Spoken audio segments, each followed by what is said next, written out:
daawwattoota keenyatiif dhaggeeffattoota keenya har'a fulbaana 25 bara 2017 qophii keenya haala yeroo Oromiyaa qabannee dhiyaanneerra gama keessumsiisuutiin ani guutama gama teeknikaatiin immoo Fara'aan Abdul Salaam nu wajjin tura jechaadha. Qophii keenya har'aa keessatti oduu Usmaan Hukumeetii fi Itichaa Guddataatiin qindaa'e akkasumas mil'uu tibbanaa kan Yuun Ingidaatiin qindaa'ee qabannee dhiyaanna. Anis gama kootiin afaan Amaaraatiin immoo oduun sin dhageessisa. Qophiiwwan biroo keessattuu sabboontonni Oromoo walgayiidhuma OPDO waamte irratti waan isaan dubbatanis fuunee deebifnee isin dhageessifna. Jidduutti immoo yaada keessanis deebinee isin harkaa fuunee gara keessanitti deebifna. Sagantaan keenya kun Sududaan karaa saatalaayitii, karaa reediyoo akkasumas karaa Facebookitiin isin bira ga'a. Yaada keessan gabaabsatii karaa Facebookitiinis yoo nu ergitanii keessumsiisuuf ayyaala. Hundumaa waliin ga'uu yoo hin dadhabillee.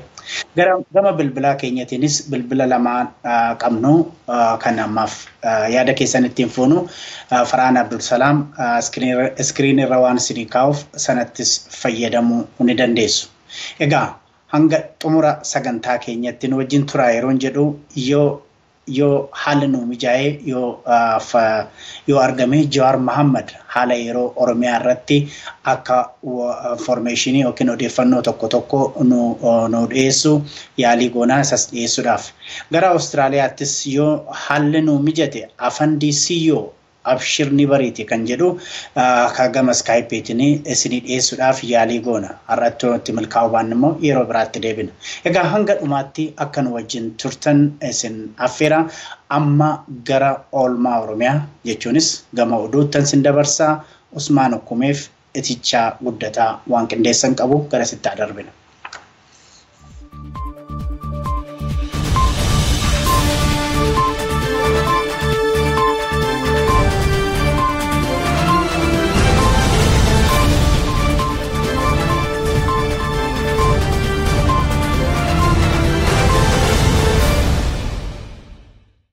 Daawwattoota keenya kabajamoo akkam jirtan oduu oolmaa Oromiyaa qabannee jirra. Usmaan Hukumeetiin ayyaanni Irreechaa bara kanaa karaa nagaa fi tasgabbii ta'een geggeeffamuu fi ayyaaneffamuu akka qabu dargaggoonni magaalaa Gincii beeksisan. Loltoonni wayyaanee Irreechaa bara kanaa harka keessaa baafachuu akka qabanis akeekkachiisaniiru.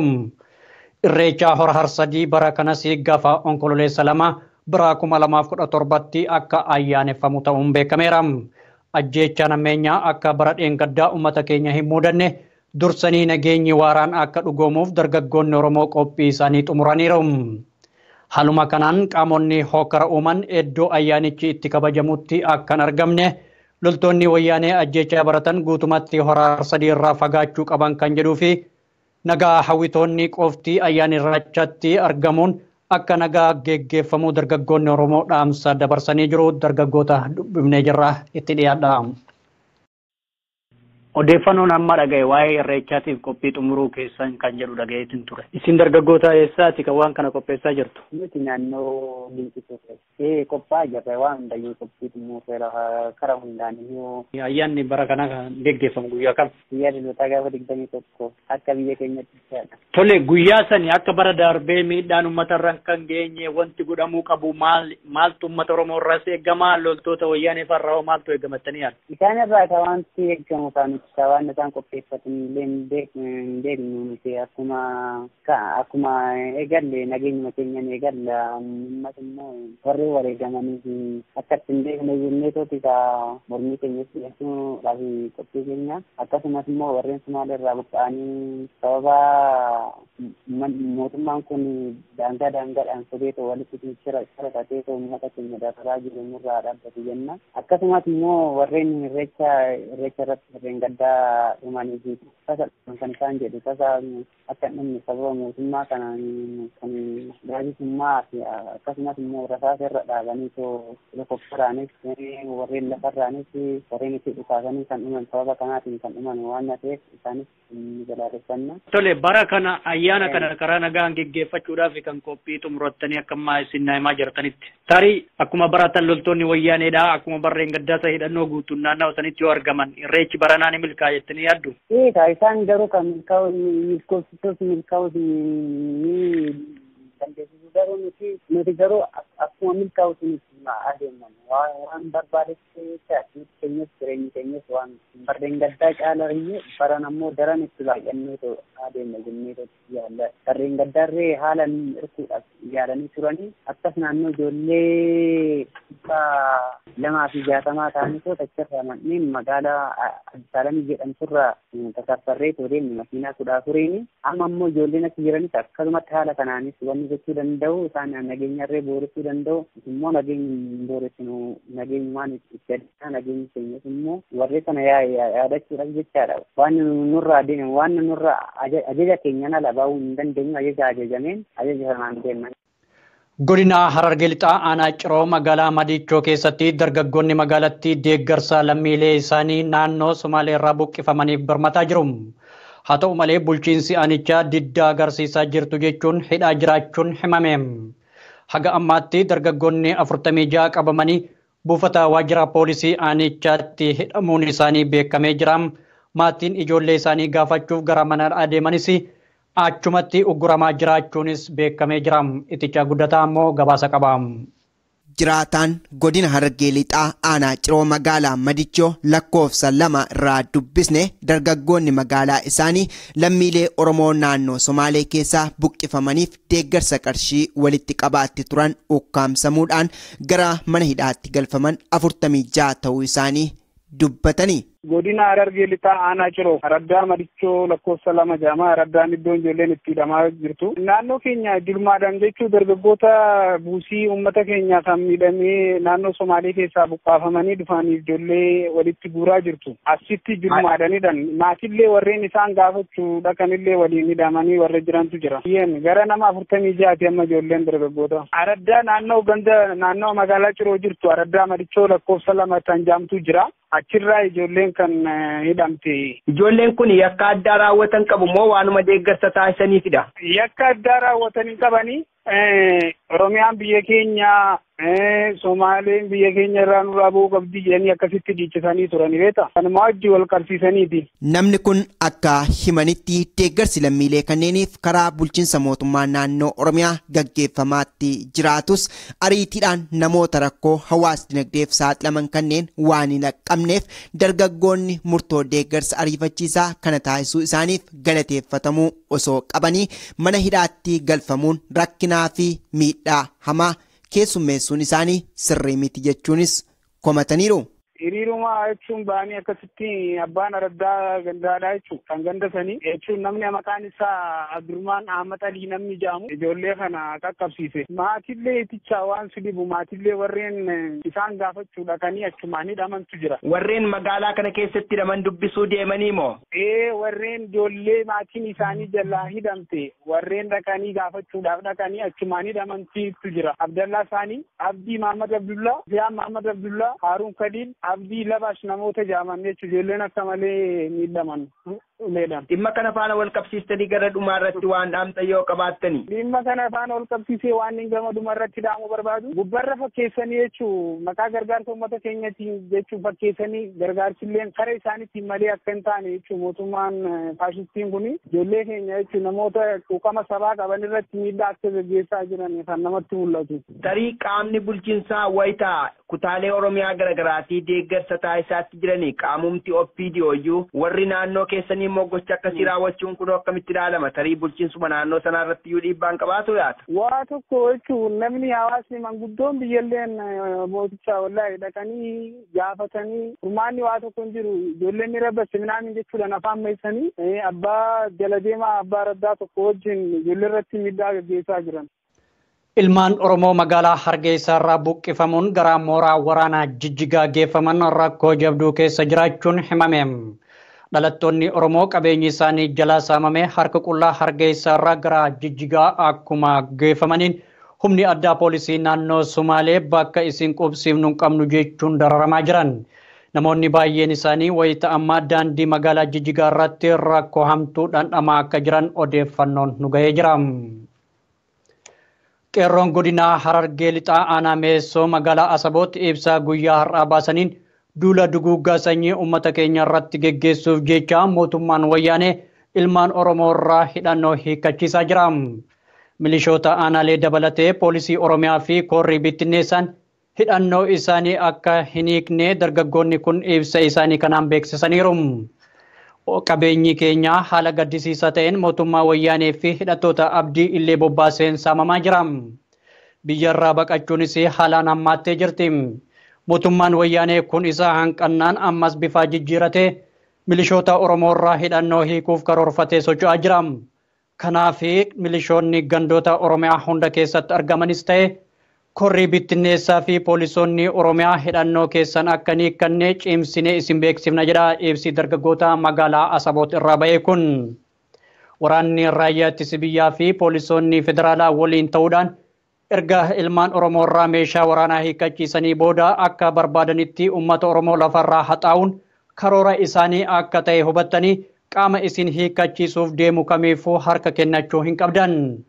Nuti qeerroon magaalaa Asaboot akkuma gaafa lola daangaa aanaa Meessoorraan wayyaaneen maqaa liyyuu poolis Somaaleetiin nutti baqattee yookaan nutti duulchiifteen guyyaa kamisaa darbe qofa uummata magaalaa Asaboot irraa qarshii 92,000 walitti qabnee jirra. Inni kun tokkummaan keenya akka utubaa sibiilaa jabaachuu argineerra jechuun beeksisaniiru. Gara fuula duraattis uummata keenya miidhamaa jiruuf tumsa jabaa ta'uu isaanii dargaggoonni kun beeksisan. Akka ibsa dargaggoota magaalaa Asaboot kanatti poolisii Oromiyaa, koraa bittinneessaa fi milishoonni dhalataan Oromoo taatan hidhannoo keessan wanti isin hiikkachiisu akka hin jirre hubattanii tumsaa fi deeggarsa uummata keenyaa isin barbaachisa jechuun akeekkachiisaniiru. Karoorri mootummaa wayyaanee hidhannoo keessan isin hiikkachiisee tokko keessanii irratti tarkaanfii fudhachuu waan yaadeef kanaan milkeessuu akka hin qabne beekuu qabdan.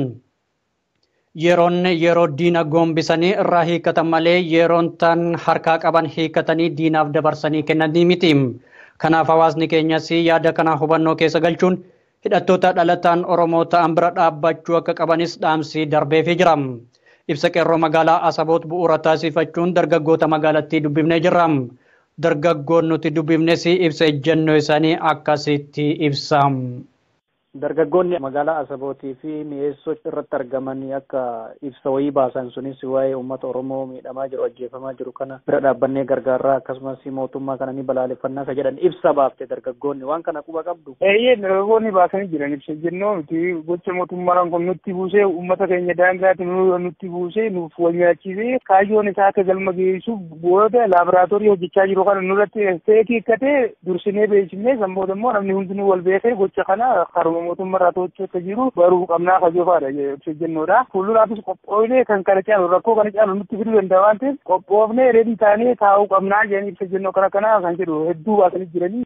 Haalli kun ibsi kun dargaggoota kanaan bahuun hagam takka mootummaa wayyaanee irraa yaaddoo fi dhiibbaa qaba jettanii yaaddusi. Kun akkuma waliin beekamutti nuu miti inni nuuni beekama maaliif dargaggoon humni biyya kana kan bulchuu danda'u biyya kan mootummaa kana kan kubsuu danda'u kan mootummaa ijaaruu danda'u dargaggoodha. Biyyattiin takka dargaggoon biyya takka bara utubaadha. Kanaaf hawaasni keenya maanguddoon keenya rakkoo kana bifa saayinsawaa ta'ee fi bifa mooderna ta'ee fi bifa immoo poolitikaal irraa kan ta'e irratti hundaa'ee yoo kan itti deemnu ta'e waliigallee humna tokko taanee lammii biraa dabalannee maanguddoo keenya dura buufnee karaa dhugaa irratti ni dhumnaa hedduu kan deebinu lafti keenya lafee keenya ibsaa jirti ijoolleen kun immoo dhibbatti haa turuu malee yeroodhaaf miidhaan takka takka illee haa geeffamtu malee taargeetiin keenya kun bakka ni geeshii ibsaa jiran. Dargaggoota naannawa biroo jiraniinoo wal simatanii gochaalee hamaa kana ofirraa ittisuuf yookaan faccisuuf akkasumas dura dhaabbachuuf uummata isaanii baraaruudhaaf qoonni dargaggoota Oromoo waliigala irraa eegamu maali?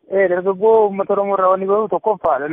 Naamusa qabaachuudha. Lammaffaa wal dhaga'uudha. Maaliif qabsoon akkanatti as geesse kun mootummaan kun hiddi isaa nyaadhamee dhumee jira. Kuffisuu qofaan nu hafe. Kun immoo ni ta'a dhibbatti shuuriidha. Wanni nu barbaachisu naamusa eeggachuu tokkoffaan tokko kana. Lammaffaa wal dhaga'uu, wal jala deemuu, waliif ajajamuu. Lama kan biraa namoonni tokko akkuma namni sirrii jiru namoonni tokko dhimma isii gaggeeffachuudhaaf yookaan immoo mootummaa fi as keessa galuu danda'a. Kanammoo nama akkanaa kana maal godha? Mootummaan wal beeksifnee namummaa naannoo nama dogongora raawwate isin Somaalee jee nama ijoollee Somaalee irrattis ta'u uummata Somaalee irrattis sadarkaan fudhatama agarre kun isa irratti illee sadarkaan akka fudhatamu murteessee jirti dargaggoon Oromoodha. Kanammoo siireesli qabsoo asiin geessu kana iddoo deebisuu hin qabnu. Kanaaf naamusaan bifa beekamaa ta'e beekamtiin akka tokkoon itti yoo deemne ni injifanna jira. Waliigalatti akka dargaggoo tokkotti dhaamsi uummata Oromoof qabdu. Uummata Oromoodhaaf dhaamsi kan dhamu waliin qabu dhumarratti akkuma waliigalatti gochu kun mootummaadhaaf nu godhuu jira. Kana caalallee yeroodhaaf nu godhuu danda'a. Garuu nu injifatu. Maaliif wanni amma uummata keenyaati akka uummata Oromootti fi qeerroo biyya irratti illee diyaaspooraa biyya alaatti illee kan dhaamsa kanam tokkotti qabu tokkoffaadha. Diyaaspooraan biyya alaa gama ta'anii amma yoo paartiileen siyaasaa yoo har'aan ta'an inni Oromoo baqannaa akkanatti baqatanii lafarra qabeenya isaanii dhiisanii iddoon ta'an walii gaddeemanii harmi irraa muramee jiru kanatti yoo walitti dhufanii mataa isaanii walitti qabachuu biyya dadhaban kana yoo dhufanii amma isaa kanatti walitti hin qabanne kana booda qabsoon biyya keessaa diyaaspooraatti hin hundooti. Duraan illee hundootee hin jirre waan ta'eef garuu immoo dhimma kana boodallee seenaallee isaan gaafatti namni amma achi deemee diinaa wajjin taa'ee gara natti as waraanu jiru uummata Oromoo. Kanaaf diyaaspooraan biyya walii galee tokko ta'ee yaada tokkoon waan karaa sirriitti waan jiru dhaga'ama waan jiru sirriidha irra maratamee ni taasisuun yoo danda'an san godhuu ta'uu baannaan callisanii taa'udha. Gufuu irratti ta'uu dhabuudha jiru uummata biyyaatiin immoo wal dhabuudhaa fi waliin taanee mootummaa kana keekii inni dalagu kanallee jalaa kuffisaa naamusaa yoo itti deemne wal jala deemnee wal dhageenye ni milkooyinaan jedha. Uummata keenyaan immoo warreen maatiidhaa fi kan obboleessa dhabee haadha dhabee jira kan jaartii dhabee jira kan ilmoo dhabee jira. Kanaaf jajjabina nawwaa kanaachitti immoo kan jiruuf immoo bilisummaa nawwa lameen kana kan hin qabu. Tole hedduu galatoomii ulfaadhu. Ayyee galatoomii ulfaa keenya isin jaallannaa isin kabajnaa hunda keessatti nagaa jiran. Bulchiinsi magaalaa Awwadaay jiraatota irraan dararaa hamaa dhaqqabsiisaa akka jiru himame. Manneen namoota cabsanii humnaan seenuun sakatta'iinsaa fi samichi qabeenyaa hawaasa irrachaatti geggeeffamaa akka jirullee ibsamee jira. Kana malees dargaggoota ukkaamsanii mana hidhaatti guuruun jabaatee akka jiru jiraattonni OMN itti himan. Oduma wal fakkaatuun koreen koomishinii mirga namaa Itoophiyaa jedhamu shira lammiilee Somaalee fi Oromoo jidduutti humnoota tikaa mootummaa wayyaaneetiin magaalaa Awwadaay keessatti raawwatame hordofuun ka'umsa rakkoo kanaa fi miidhaa dhaqqabee qulqulleessuuf gamasitti imaluun himame. Koreewwan kunniin miseensota mootummaa wayyaanee amanamoo irraa kan walitti ba'an ta'uunis beekameera. Daangaa wal dhibdeen irratti dhalatee sabni Oromoo itti ajjeefamee jiru deemanii ilaaluun osoo irra jiru gara magaalaa Awwadaay deemuun isaanii sirrii akka hin taanes dubbatamaa jira. Mootummaan wayyaanee ofii isaatii hokkara uumee saboota waliin jiraatan jidduutti wal dhibdee jabaa uumaa jira. Daangaa lollitti geggeeffamaa jiru eeguu dhiisee fakkeessuudhaaf jecha koree kana gara magaalaa Awwadaay erguun ammoo fudhatama akka hin qabnes ibsamaa jira. Waldaaleen hawaasa Oromoo fi Ogaaden biyya Kanaadaa magaalaa Otowaa jiraatan gochoota suukaneessaa lammiilee nagaa irratti mootummaa wayyaaneetiin raawwatamaa jiru ilaalchisuun ibsa baasaniin cimsanii balaaleffataniiru. Ibsa isaanii kanaan deeggarsi mootummaa Kanaadaattis ta'e dhaabbilee idil addunyaa kan mootummaa wayyaaneetiif kennamaa jiru dhaabbachuu qaba jechuunis waamicha dhiyeessaniiru. Itichaa guddataa immoo gabaasa dabalataa qaba. Waldaaleen hawaasa Oromoo fi Ogaaden biyya Kanaadaa magaalaa Otowaa ibsa kana baasuuf wanti isaan kakaase inni guddaan gochoonni suukkaneessaan lammiilee kanneen irratti gaggeeffamaatti jiru sadarkaa hammaataa fi ulfaataarra ga'uusaa hordofuudhaan akka ta'edha. Waldaaleen kunneen ibsa isaanii kana kan baasanii fulbaana 23 bara 2017 yommuu ta'u qabiyyeen ibsichaa kan biroon immoo sabni Oromoos ta'e uummanni Somaalee jaarraa dheeraaf lammiilee nageenyaa fi jaalalaan waliin jiraachaatti turan tokkummaa fi jaalala isaanii jabeessuudha malee ergama qaama biroof iddoo kennuudhaan seenaa kaleessaa balleessuun gaarii mitis jedhaniiru. Ibsi kun dabaluun akka eretti gochoonni suukkaneessaan kanneen akka namoota bakka jiraatan irraa buqqisu hidhuu fi ajjeesuun yeroo ammaa gidduu jarreen kanneenitti itti fufee jiru nageenyaa fi tasgabbii naannolee kanneen gidduu jiru dhabamsiisuu bira darbee yaaddoo fi qormaata jiruuf jireenya lammiilee kanneenii taa'atti akka jirus eeraniiru. Dhimmi kun sadarkaa yaaddessaa irra ga'ee wayitaa jirutti mootummaan wayyaanee umurii bulchiinsa isaa dheereffachuuf waan barbaaduuf rakkoo ofiisaatii uume akka uummattoonni kunneen wal dhabdee dhuunfaa qabanitti ibsuunis sirrii miti jedhaniiru. Hojiiwwan hawaas dinagdee naannolee kanneen lameen gidduutti jiru jabaachuu qaba kan jedhani waldaaleen hawaasaa kunneen mootummaan Kanaadaa sadarkaa waltajjiiwwan gurguddoo idil addunyaa dhaabbata biyyoota gamtoomanii dabalatee sarbaminsa mirga namoomaa mootummaa wayyaaneedhaan lammiilee nagaa miidhaatti jiru saaxiluu qabu jechuunis waamicha dhiyeessaniiru. Dhuma irrattis waldaaleen kunneen mootummaan Kanaadaa gama isaaf danda'ameen lammiilee qe'ee fi qabeenya isaaniirraa buqqaan qubachiisuu fi gochaa cigaasisaa lammiilee kanneen irratti ga'aatti jiru balaaleffachuun nu waliin dhaabbachuu qaba jechuudhaanis ibsaniiru. Maddii odeeffannoo keenyaa ibsa waldaalee hawaasa Oromoo fi Ogaadeen Kanaadaa Otowaa irraa fulbaana 23 bara 2017 sanbata xiqqaa darbee bahedha. Haluma wal fakkaatuun waldaaleen hawaasa Oromoo fi Ogaadeen biyya Norwee magaalaa Oslo jiraatan waliin ta'uudhaan guyyaa boruu hiriira mormii geggeessuuf qophii ta'uu beeksisan. Kaayyoon hiriira isaanii gocha suukaneessaa mootummaan wayyaanee saboota jaalalaa fi kabajaa qaban gidduutti raawwachaa jiru balaaleffatu akka ta'e dura taa'an waldaa hawaasa Oromoo obbo Gammachuu Muumichaa ibsan.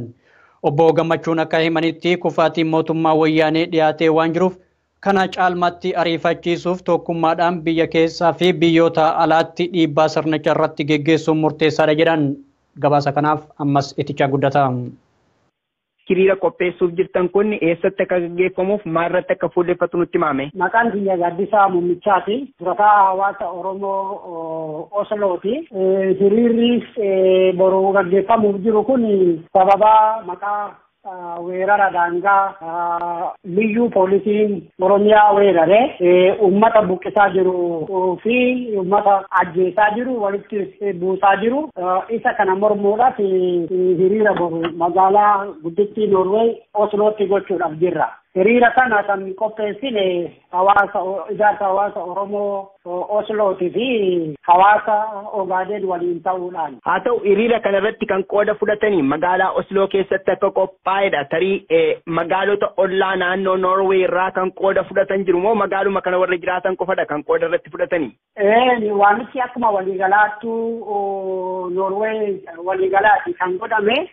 Waamichi kun yeroo gabaabaa keessatti waan ta'eef tarii hundi qaqqabuu dhiisuu danda'a. Sababni sababa hojiitu jira, geejjibatu jira. Hundi irraa qooda fudhachuu dhiisa malee waamichi akka waliigala Noorweeyitti kan godhame.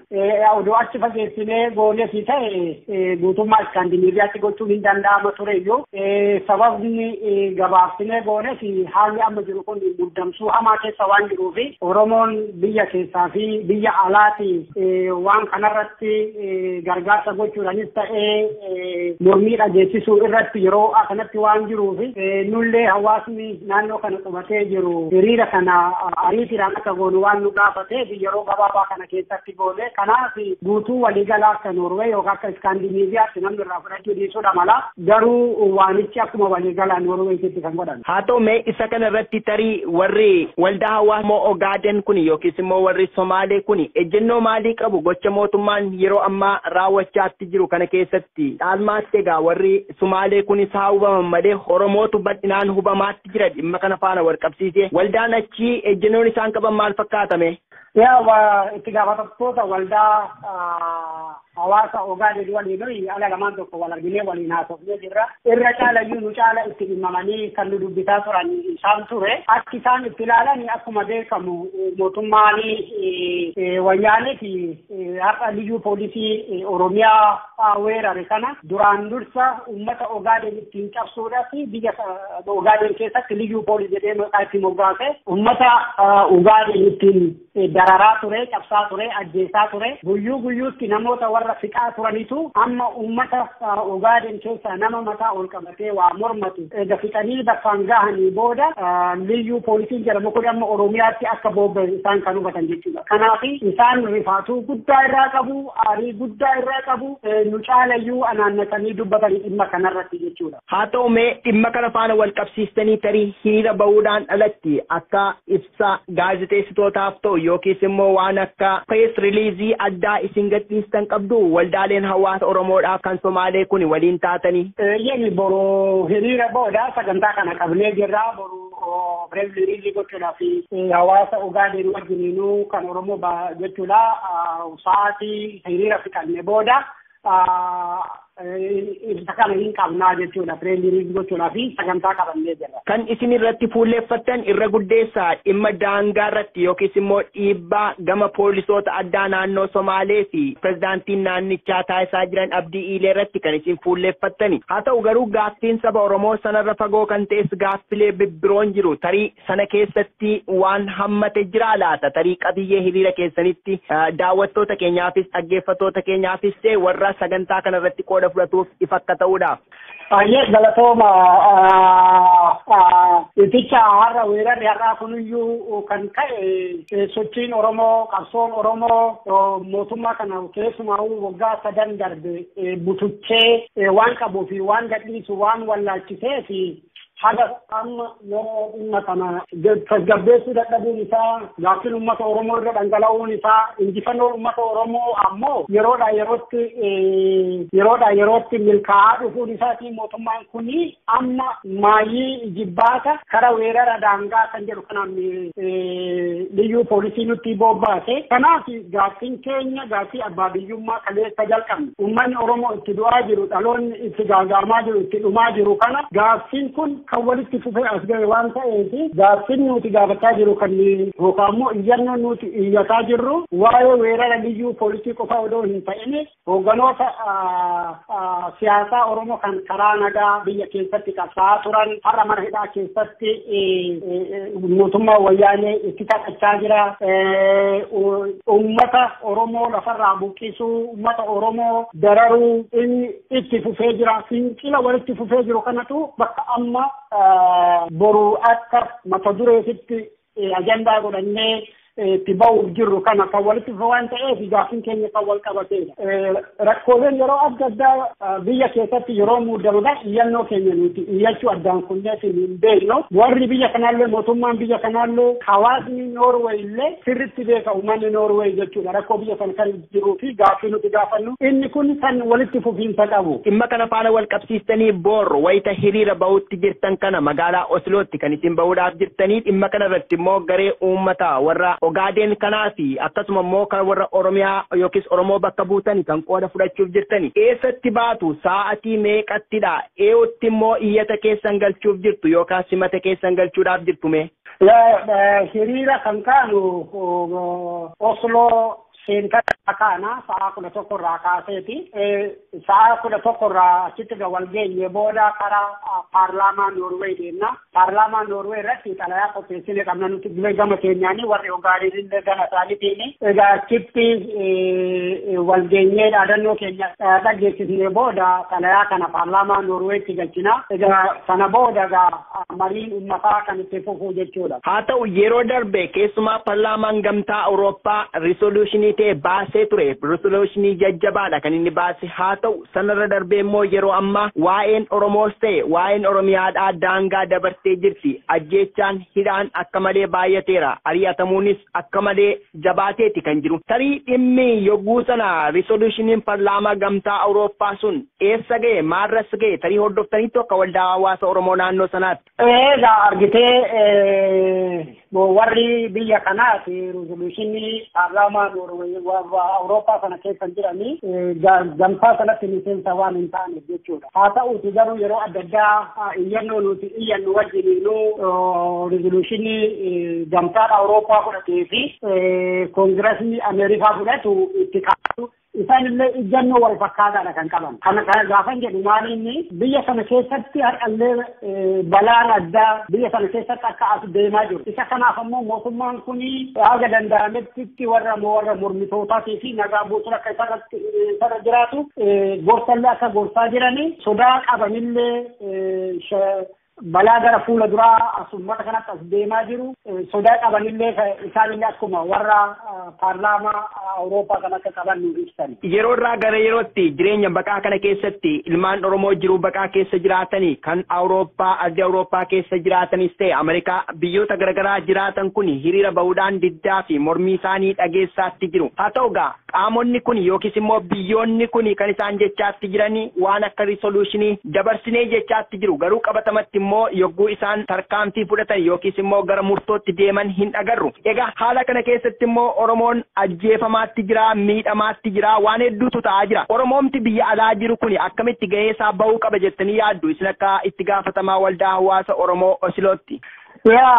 Laali kan rakkoo kana keessaan nu baasuu danda'u nuti Oromoo qofaadha. Rizoolushiniin bahus mormiin godhamus murteessan qabsoo nuti gochaa jirruu fi mootummaa daddaaqame kana kuffisuudhaaf hojii nuti hojjetaa jirrudha. Qaama gara biraatirraa waa eeguu irra nuti tokkoomni humna keenya jabeessine mootummaa daddaaqamee jiru kana dhabamsiisuu danda'uutu nurra jira. Kanaaf Oromoon biyya keessa Oromoon biyya alaa jiru hundumtuu gahee mataa isaa taphachuudha qaba. Oromoon biyya keessaa keessumaa'uu akka amma argaa jirru kana egaa weerara kana yeroo tokko beekee tokkummaa jedhee namni keenya akka malee itti dadhabaa yeroo isaa humna isaa itti fixataa jira. Garuu tokkummaan gaafa hojiin hojjetamu hojiin gaafa lafarratti hojjetamu argaatii ni jira. Kanaaf isa amma wal faana hiriiraa jiru kun warra mootummaa kana keessa jiru dabalatee warri mootummaa kana keessa jiru afaan qofaadhaan otoo hin ta'in hojiidhaan tarkaanfileen fudhachuu hin danda'amu tarkaanfii gurguddaa fudhachuu danda'u yeroo ammaa kana keessumaa OPDO'n waan afaan hin jedhu kana hojiirra ni oolcha taanaan humna guddaadha qabna saba guddaadha qabna isa kana yeroo gabaabaa keessatti mirga abbaa biyyummaa keenyaa gabachiisnee Oromoon waan gaafatu deebii waan gaafatu sanaaf ofii isaatiif argamsiisuu danda'a warra gaafa nuti gaafa nuti gabaanne warra amma risoluushinii barreessan kunis ta'e hojiidhaan lafarratti waa hojjechuu kan danda'an gaafa nuti gabaanne gaafa dhiibban keenya gaafa nuti irra dhangalaane akkuma jarru jedhan Oromoon akka galaana nurra dhangalaanii waggaa dhibbaa fi dhanii nu qaban suni yoo irra dhangalaane waan warri risoluushinii baasan kun nun tumsineef tokkollee hin jiru jechuudha. Kanaaf Oromoon biyya jiru waan gochuun isarra jiraatu hundumaa gochaa jiru. Toleegaa iddoo kanatti qabxiilee gaggaarii kaasanii haa ta'u garuu haaluma wal fakkaatuun xalayaa tokkoon of harkatti qabadhee jira inni kunis egaa Kanaadaa otoo jiraatan kanatu xalayaatee baasaniiru isaanis mootummaan Kanaadaa sadarkaa idil addunyaatti yookiis immoo foorumii idil addunyaa irratti waa'ee saba Oromoo hanga dhaabbata biyyoota gamtoomaniitti kaasee dhiibbaa mootummaan wayyaanee taasisaatti jiru ibsuu qabaa kan jedhu xalayaa akkasii barreessaniiru. Tarii isinumtiyyuu waldaaleen hawaasa Oromoo biyya alaa jirtan kun jaarmiyaalee dhimma Oromoof dhaabbata waliin sochooftanii hariiroon isin qabdan maal fakkaata? Tokkummaa biyya keessaa leellistaniitu dhugaadha. Garuu isa kana irratti wanti hojjechaatti jirtanii akka waldaa hawaasaatti maal fakkaata? Isa kana gabaabinaan nutti himaa achumaanis dhaamsa keessan dhaamaatii nagaa walitti dhaamnu. Hedduu galatoom yaa qabxii kana kaasuu keessatti ficha ilaali amma waan harkaa qabnuu fi bakka jirru hundumti keenyayyuu ni beekna argaatii ni jirra ifatti. Isinillee akkuma sagantaa raadaadorii qopheessitanii jirtan hawaasota Oromoo biyya alaa jiran kana waltajjii tokko qopheessitanii yoo xinnaatu torbaniin yoo sana ta'uu baate immoo yeroo qabaattanitti itti gaafatamtoota waldaa ijaarsa hawaasa Oromoo biyya addunyaa jiran kana mariin akkasii kun akka deemu muuxannoon Kanaadaatti godhamu maalinni asitti immoo kan godhamu maalinni immoo kan gochuun nu barbaachisu maaltu nu hir'ate maal guuttachuu qabna isa jedhu ammallee itti deemamuudha qaba. Haga kanatti wanti gochaa jiru nuti yeroodhaan iyyannoo mootummaa kanatti biyya jiru kanatti kan iyyachuu dandeenyu eeyyama biyya kanaatiin kan qabnu waan iyyannurratti waan amma kanaan dura si deebise sanadha kan nu deebise rakkoo jiru sirriitti hubatu garuu nuti humna isaanii as ba'uu akka qabu kanaan nuun jedhu Oromoon humna ta'e as ba'uudha qabaa kan jedhan hin jedhu mootummaa sanarratti immoo dhiibbaa madanda'e hin goona dalaaf deemuuf kan jedhan dhumaat irratti dhaamtinni annadhu keessumaa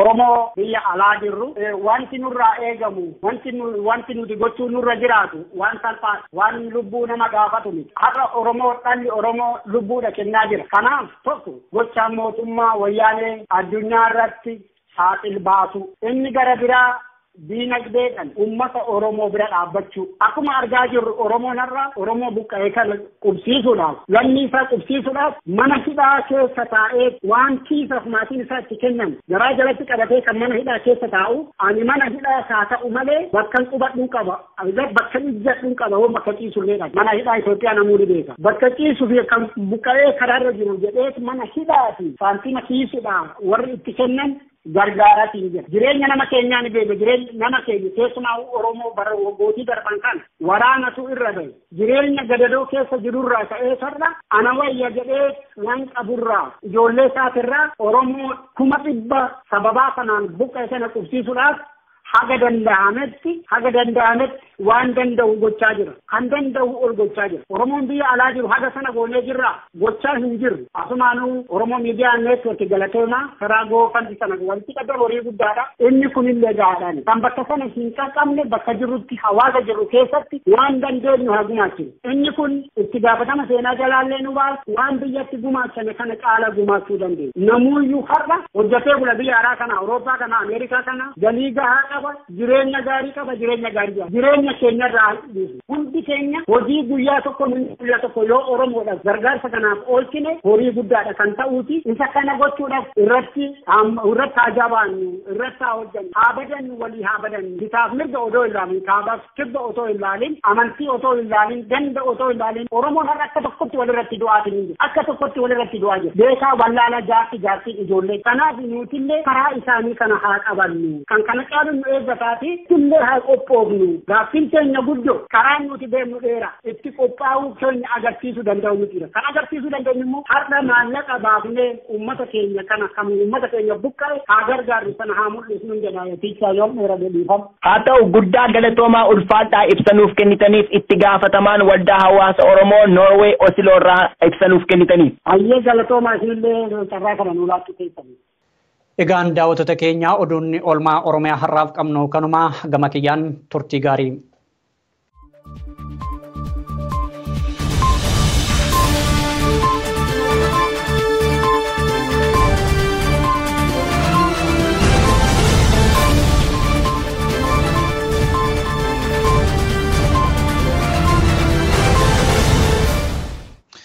Egaa kabajamtoota daawwattoota keenyatiif dhaggeeffattoota keenya ammaatti dhaggeeffataa fi daawwataa kan turtan oduu itichaa guddataa fi Usmaan Okumeetiin qindaa'ee ture sagantaan keenya haala yeroo Oromiyaa ammas itti fufeera. Egaa gara fuulduraatti kan isinii dhiyeessinu dhimmoota adda addaa ta'a keessattuu waltajjiidhuma mootummaan biyya bulcha jedhu qopheesse irratti sabboontoonni Oromoo kan dubbatan darbinee kan isinii dhiyeessinu ta'a. Yihuun ingidaa immoo gara boodatti mil'uu tibbanaatiin waan qabatee dhiyaatu ta'a. Kanatti aansee egaa kan itti aanu oduu afaan Amaaraati. Kan immoo oduu kana isinii dhiyeessu anuma yeroo gabaabaa booda walitti deebina.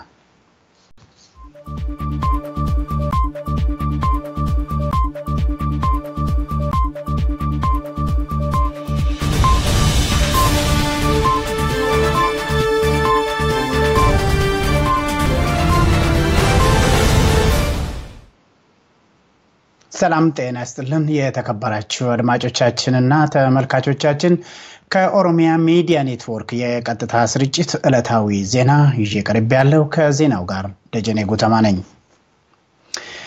የካናዳ መንግስት ለወያኔ መንግስት የሚያደርገውን እርዳታ እንዲያቋርጥ የኦሮሞና የኦጋዴን ማህበረሰቦች ጠየቁ።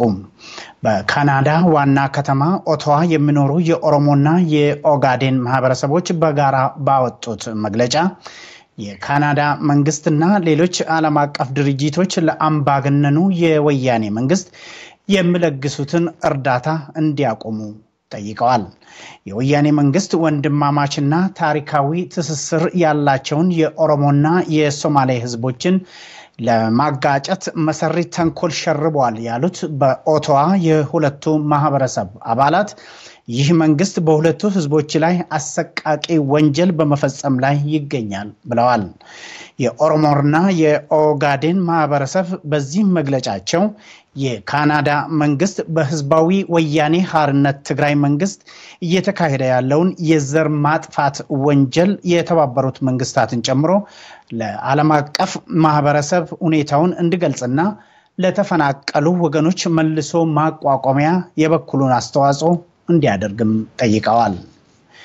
በተያያዘ ዜና በኖርዌይ የሚኖሩ የኦሮሞና የኦጋዴን ማህበረሰብ አባላት የወያኔ መንግስት በሁለቱ ህዝቦች ላይ እየፈጸመ ያለውን አሰቃቂ ግፍና ጭቆና በመቃወም ነገ የተቃውሞ ሰልፍ እንደሚያካሂዱ ገለጹ።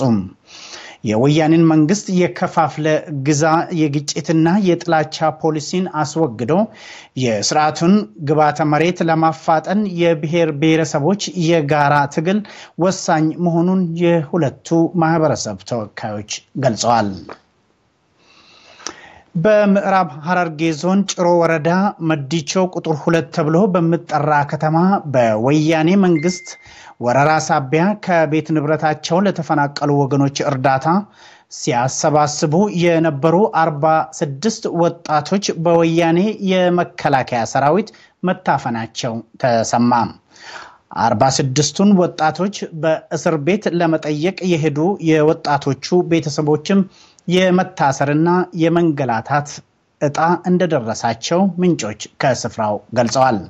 በዚህ በምዕራብ ሐረርጌ ዞን ሚኤሶ ወረዳ አሳቦት ከተማ ቄሮ የኦሮሞ ወጣቶች በበኩላቸው ባወጡት መግለጫ በኦሮሞ ህዝብ ላይ የዘር ማጥፋት ወንጀል እየፈጸመ ያለው የወያኔ መንግስት ትጥቅ ለማስፈታት እያካሄደ ያለውን ዘመቻ ነዋሪዎች በጋራ እንዲቃወሙ ጠየቁ። ራሳችንን ከጅምላ እልቂት ለመከላከል ትጥቅ ያስፈልገናል ያለው የቄሮ መግለጫ የአካባቢው ነዋሪዎች ሚሊሻዎችና ፖሊሶች ትጥቃቸውን እንዳይፈቱ በአንክሮ አሳስበዋል። ወደ ምዕራብ ሸዋ ስናልፍ በምዕራብ ሸዋ ዞን ደንዲ ወረዳ የግንጪ ከተማና የአካባቢው ወጣቶች የዘንድሮው የኢሬቻ በዓል ፍጹም ሰላማዊ በሆነ መንገድ እንዲካሄድ የበኩላቸውን አስተዋጽኦ እንደሚያደርጉ ገለጹ። የወያኔ መንግስት የጸጥታ ኃይሎች በበዓሉ ላይ ጣልቃ ከመግባትና እጃቸው ጣልቃ ከመግባት እንዲቆጠቡና የመሰሪ ተንኮል እጃቸውንም እንዲሰበስቡ ቄሮ አሳስበዋል። የወያኔ መንግስት በፈጸመው ወረራ ሳቢያ በሶማሌላንድ በኦሮሞ ተወላጆች ላይ የተፈጸመ ያለውን ግድያና ሰቆቃ በአካባቢው የተደራጀ ወረበላ ወይም የተደራጁ ወረበላዎች የፈጠሩት ችግር ነው ሲል የወያኔ መንግስት መግለጹ በበርካታ ወገኖች በተለይ ደግሞ በሐርጌሳ ነዋሪዎችን አስቆጣ። በሶማሌላንድ የወያኔ ቆንስላ ችግሩን የፈጠሩት በቡድን የተደራጁ ወረበላዎች ናቸው በማለት መግለጹ በችግሩ ሰለባዎችና በሞቱ ሰዎች ህይወት መቀለድ ነው ሲሉ የሶማሌላንድ ነዋሪዎች ለኦሮሚያ ሚዲያ ኔትወርክ ገልጸዋል። በኦሮሞና በሶማሌዎች መካከል ችግር አለመኖሩን የገለጹት የሶማሌላንድ ነዋሪዎች የወያኔ መንግስት በኦሮሚያ ላይ ወረራ ፈጽሞ በሁለቱ ህዝቦች መካከል ግጭት እንዲፈጠር በማድረግ ላይ ይገኛል ብለዋል። በሶማሌላንድ የሚኖሩ የኦሮሞ ተወላጆች በማከልም የወያኔ መንግስት ወደ ሶማሌላንድ ያሰማራቸው የታጠቁ የትግራይ ተወላጅ ሰላዮችና የልዩ ፖሊስ አባላት ድንበር በመሻገር ግድያ፣ ዝርፊያና ሽብር በመፈጸም ላይ ይገኛሉ ብለዋል። በመሆኑም ሰላም ወዳድ ወገኖች ሁሉ በአስቸኳይ እንዲደርሱላቸው ተማጽነዋል። በመጨረሻም በሶማሌ ብሔራዊ ክልላዊ መንግስት በወጫሌ ወታደራዊ ካምፕ ውስጥ የሚገኙ ዜጎች ለከፋ ችግር መጋለጣቸውን ተናገሩ። ከ15 ቀናት በላይ ያለ ተለዋጭ በአንድ ልብስ ብቻ መቆየታቸውን የተናገሩ በወጫሌ ወታደራዊ ካምፕ ውስጥ የሚገኙ ዜጎች በወታደራዊ ካምፕ ውስጥ የሚገኙ ዜጎች ወላድ እናት፣ ነፍሰ ጡርና ሌሎች በመሰቃየት ላይ ይገኛሉ ብለዋል። አንድ ያነጋገርነው የወጫሌ ካምፕ ታጋጅ እንዲህ ሲልም ተናግረዋል።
አድማጮቻችን የመጨረሻውን ዜና ደግማለሁኝ።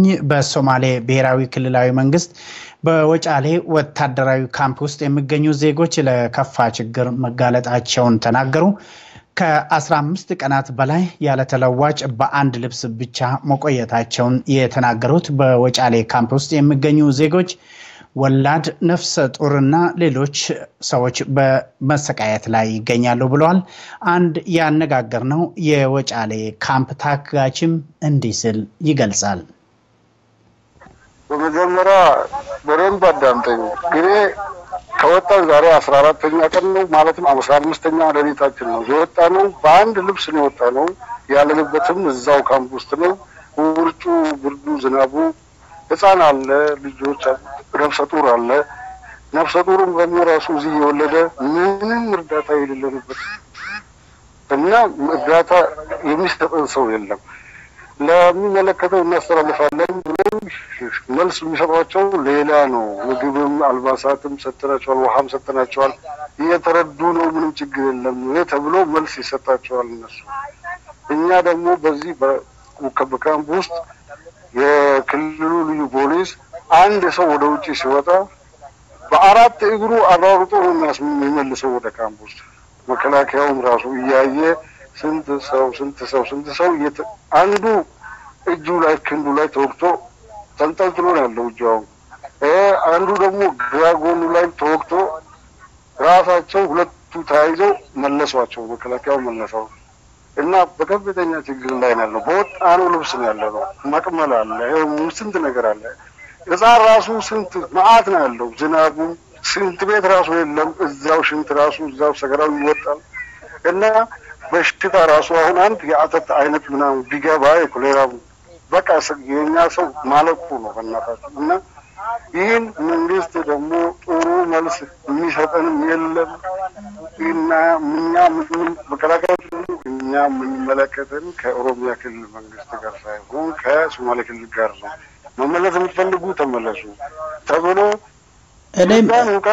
እስኪ እዚህ ላይ ምንድነው ህክምና አላገኙም? እነዛ የተወጉ ሰዎች ለምን አይታከሙም?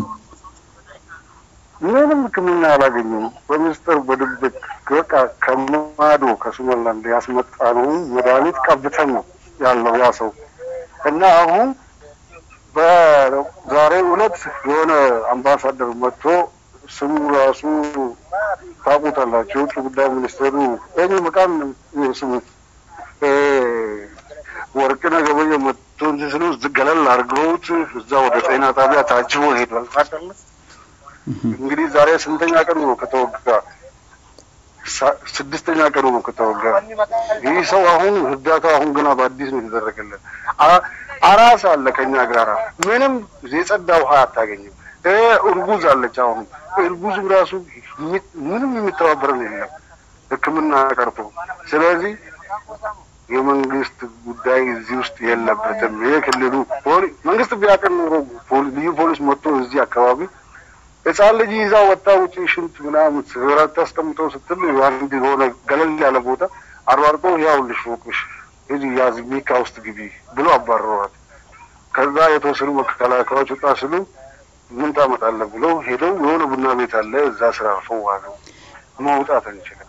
በተለይ በአሁኑ ሰዓት ደግሞ ከካምፕ የሚወጣ ሰው በትኩረት ይጠበቃል።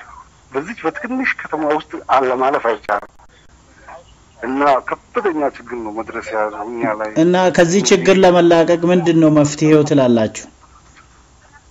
መፍትሄው እንግዲህ እኛ ባህዶ እጃችን ያለ ወይ ደግሞ ችግርተኛ ሆነ ቁጭ ብለናል። መፍትሄው ከፈጣሪ ከተለያዩ ሚዲያዎች ምናልባት ከሀገር ውስጥ እስከነሱ ጋር የተነጋገረን ነው። በርቱልን ከኛ አጠገብ ይሄዱ አሉ ታውቃለህ። ከነሱ ጋር ተነጋግረን እዛ አበረታቱና እባካችሁ የኛ ደም እዛ እየፈሰሰ ነው የኛ ሰው እየተጎዳ ነው ብላችሁ እሪ በሉልን እያልን ነው እና ከዛ ከወደ አካባቢ እንደገባቢ የሆነ ትንሽ ኢንፎርሜሽን ሰጡን።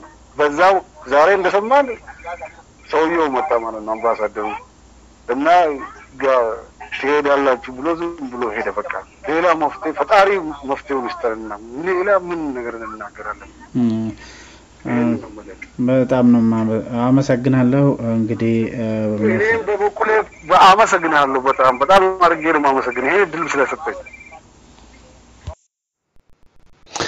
እንግዲህ ከወጀምቶታ ዳወቶታ ኬኛ እጋ አማስ ሄሎ ከውጫሌ ወታደራዊ ካምፕ ነው ሶማሌ ጥየፈቴ Egaa karaa social media adda addaa dhagaa turtanii hooggantoonni OPDO Oromiyaa keessa naanna'uudhaan walgahii adda addaa adeemsisaa jiru.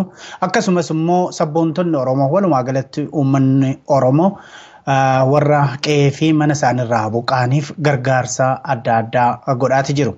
Egaa walgahiidhuma achi Oromiyaa keessatti adeemsifame keessattuu kan Ginniir wal Baalee jechuudha akkasumas Harargee Bahaa Aanaa Jaarsoo keessatti adeemsifame irratti sabboontonni Oromoo wanti isaan dubbataa turan hedduu kan nama ajaa'ibsiisu dhugumaatti immoo haamilee guddaa kan namaa kennu yoo Fara'aan Abdul Salaam qopheeffatee dura kan Ginniir irraa jalqabna yoon dogoggoruu baadhee maqaan isaanii Luba Salamoon nama jedhamantu haasaa godhaa ture iddoo dhuma abbaan duulaa gammadaa fa'aa argamanitti mee wajjiniin haa dhaggeeffannu. Waliin jirruuf waan jechuu barbaanne waliin jechuudhaaf haalli daangaa Oromiyaa irra jiruu fi uummata Somaalee fi Oromiyaa jidduu jiran baay'ee waan nama dinqisiisanii fi waan silaa namni kana moosanii miti jedha wanta haasa'amaa jiruu fi wanta dubbatamaa jiru. Wanti itti raawwatamaa jiruu fi wanti itti godhamaa itti deemaa jiru immoo waan nama dinqisiisudha. Tarii wanti hedduu keessa jiru kaleessa akkuma abbootiin kaasan daangaa guutuu irratti namoonni walitti bu'uun jira. Har'a immoo isa adda ta'e isa leenjifame leenjii kennamee fi waan gahaa hojjedhaa jedhamanii haasa'an akka dhageenyutti akka jedhamutti illee uummata Alshabaab uummata jeequu danda'u san akka dhaabuu danda'udha. Ummata leenjeedhaa jedhama. As garagalee garuu ummata Oromootti yookaan ummata Itoophiyaa naannoo kana jirutti Alshabaab ka ta'es. Waa'ee Alshabaab ka dhageenyu kaleessa morma ilma namaa muraa harma ilma namaa muraa dubartii gudeedaadha har'allee halmee doonuudhaan dubartii irra harma isheerra dhaabee rasaasa morma isheerratti hirkisee kan gudeedu kan dhageenye isa kana isa leenjiitti kennamee dhugumaayyuu ummata ittisaa ummata gargaaraa ummata dhooggaa waan ummata jeequrraa dhaaba jedhamee kan beekamu sun as deebi'ee ummaticha jeequudhaan yoomumaayyuu hammeenyi safuu nama hin beeku nama namummaa hin qabne akka namaatti namni iyyaan dooktara isa yaala narsii isa yaalaa jiru wanta isaa ta'u ummata isa nyaachisaa jiru ummata isaa kennaa jiru ummata isaa laachaa jiru san as deebi'ee kafanni ati uffatu shamiziin ati uffatu hojiin ati hojjettu kun hundi isaatiiyyuu asitti hafuu qabaadha ati nuuf hin barbaachisu jedhee kophee malee akka horiitti qullaasa kadeersu isa kana kanala ummata Sumaalee miti ummanni himate sun illee ummata Sumaalee miti kan himate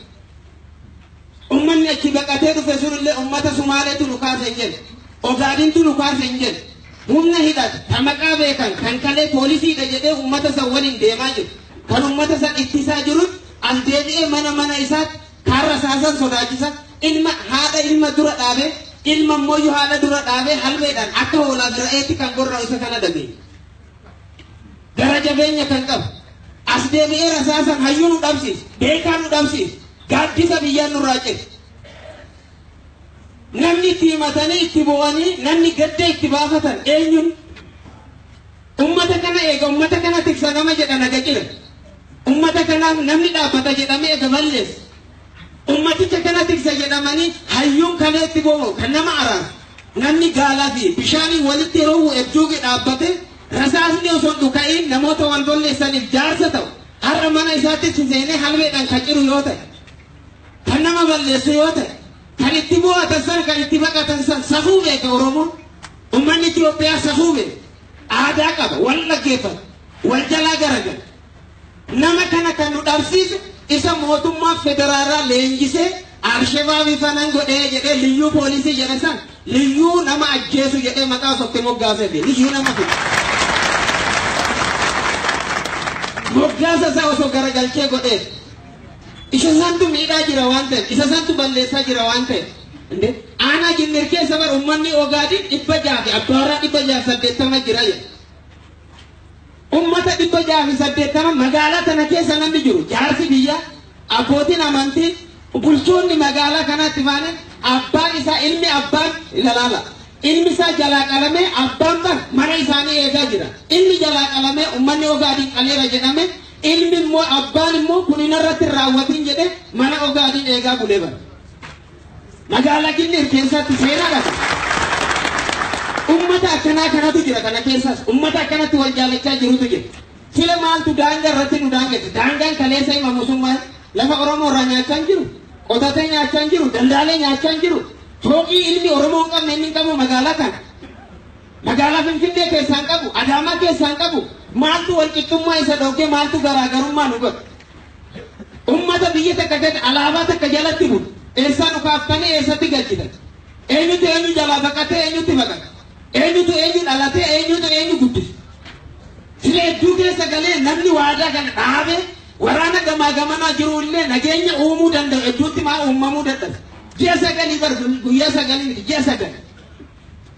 ji'a sagal guutuu osoo gurii dhaga'u osoo namuu dhaga'u osuma beekamu liyyuu hayliidha malee namni walitti hin buune.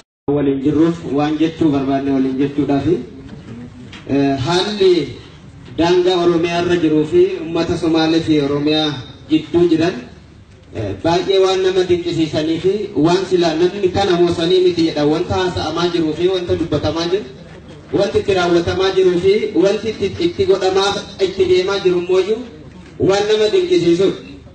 Tarii wanti hedduu keessa jiru kaleessa akkuma abbootiin kaasan daangaa guutuu irratti namoonni walitti bu'uun jira har'a immoo isa adda ta'e isa leenjifamee leenjii kennamee fi waan gahaa hojjedhaa jedhamanii haasa'an akka dhageenyutti akka jedhamutti illee ummata Alshabaab ummata jeequu danda'u san akka dhaabuu danda'uudha ummata leenjeedhaa jedhama as garagalee garuu ummata Oromootti yookaan ummata Itoophiyaa naannoo kana jirutti Alshabaab ka ta'ees waa'ee Alshabaab ka dhageenyu kaleessa morma ilma namaa muraa harma ilma namaa muraa dubartii gudeedaadha har'allee halmee doonuudhaan dubartiirra harma isheerra dhaabee rasaasa morma isheerratti hirkisee tan gudeedu kan dhageenya isa tan isa leenjiitti kenname dhugumaayyuu ummata ittisaa ummata gargaaraa ummata dhooggaa waan ummata jeequrraa dhaaba jedhamee kan beekamu sun as Egaa kabajamtoota daawwattoota keenyaaf dhaggeeffattoota keenya akkuma dhaggeeffattan uummanni keenya walgahii adda addaa irratti kan jedhaa jiru kan nu miidhaa jiru kan nu fixaa jiru makalaakaa yookiin humna ittisa wayyaanee liyyuu poolisii yookiin poolisii addaa Somaalee wajjin waliin ta'uudhaan kan jedhudha. Mee immoo amma gara Harargee Bahaa aanaa Jaarsottan isin dabarsaa ammas wajjumaan haa hordofnu.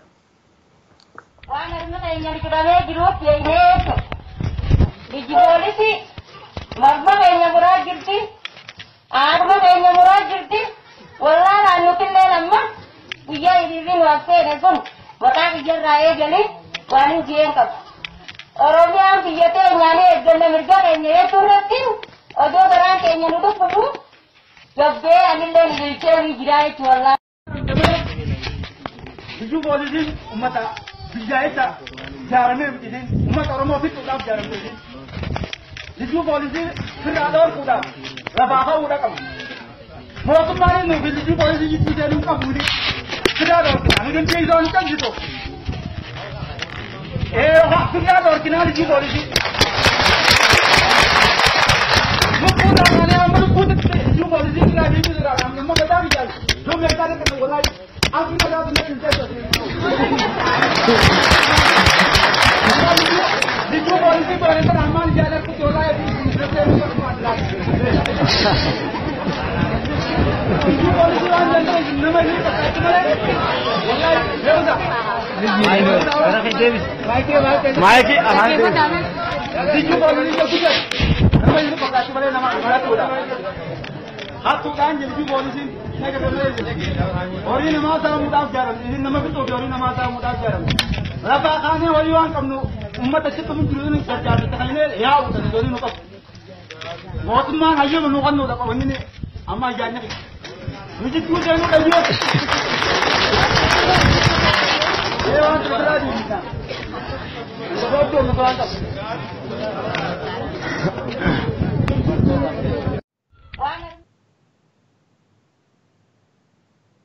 Dhiifamaa kabajamtoota daawwattoota keenyatiif dhaggeeffattoota keenya egaa amma kan dhaggeessanii yaada uummanni keenya biyya keessaa walgahii adda addaa irratti kaan isaanii deeggarsa uummata keenya qe'eef qabeenya isaaniirraa buqqaan gargaaruudhaaf walgahii waamame irratti kaan immoo hooggantoonni OPDO iddoo argamanitti hundi isaaniitu kan jedhanii kan nu miidhaa nu ajjeesaa jiru.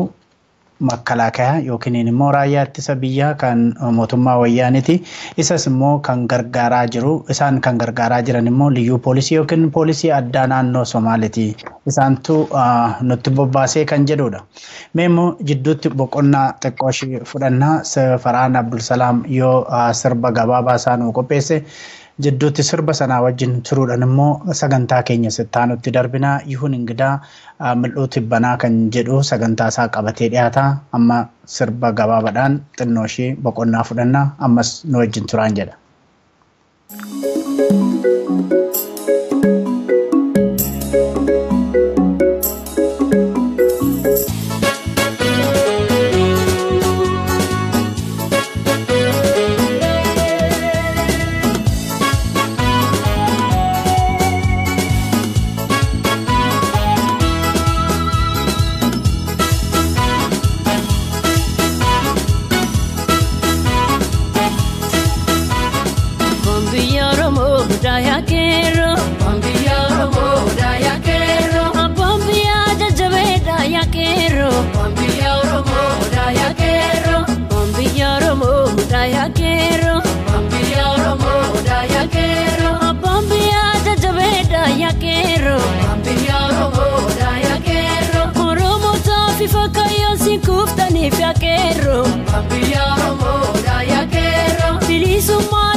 Bilisummaa ta'uu galanni keessanii yaa qeerroo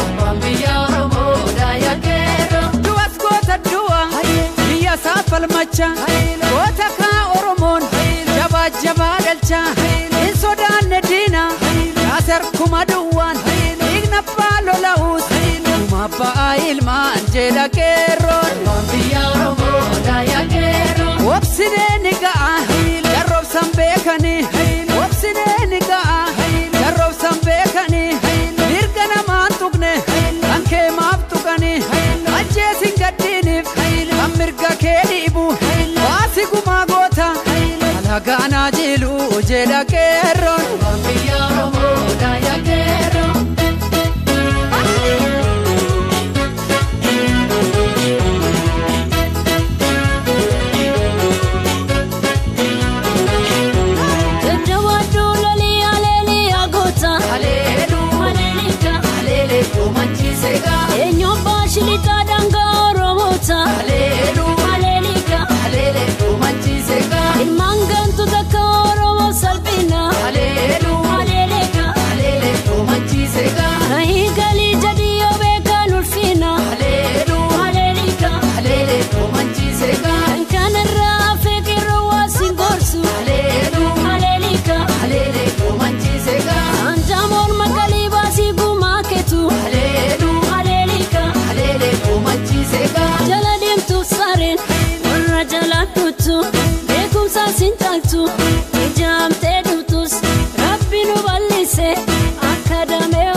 Tabbasa kuma jedha qeerroon biyya jajjabeedha yaa qeerroon garaaf hin jiraannu biyya keenyaaf malee lammiin koo soo dhumu akkanatti hin tolle sabna koon xureessu saba koo gurgure oromiyaaf an du'a jedhee garaa muree lola qeerroon biyya oromoodha yaa qeerroon alaabaan oromoo diimaaf magariisa gidduun ifa biiftu annuurri kee odaa bakkalchi hangaate gubbaa odaa iftu wal si qaabnu malee garaan keenyaan ciiftu jedha qeerroon biyya oromoodha yaa qeerroon.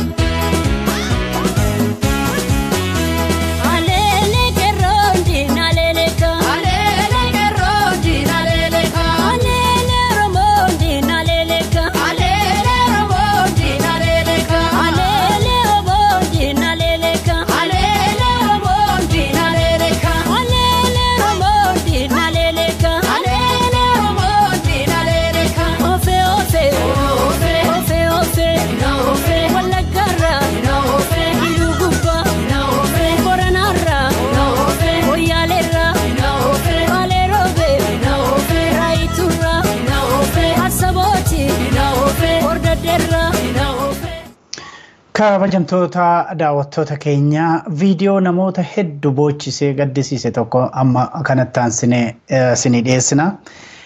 Qabsaani qaama miidhamaadha kan viidiyoo kanarratti argitanii gara qabsaan kuni yookaan kan qaamni isaa miidhame kuni gara birrii kuma 24,907 kan walitti qabe dhiifama qabsaan kuni kan argamu Wallagga keessatti Wallagga lixaa aanaa Laalloo Assaabii magaalaa Inaagoo keessatti egaa akkuma nama siniin jedhee kun qabsaadha qaama miidhamaadha.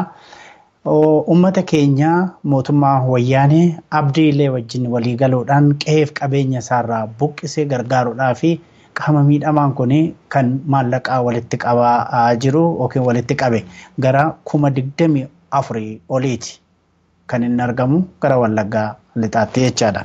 Irraan deebi'a iddoo inni itti argamu Wallagga lixaa aanaa Laaloo Assaabii magaalaa Inaagootti. Mee wajjin haa hordofnu.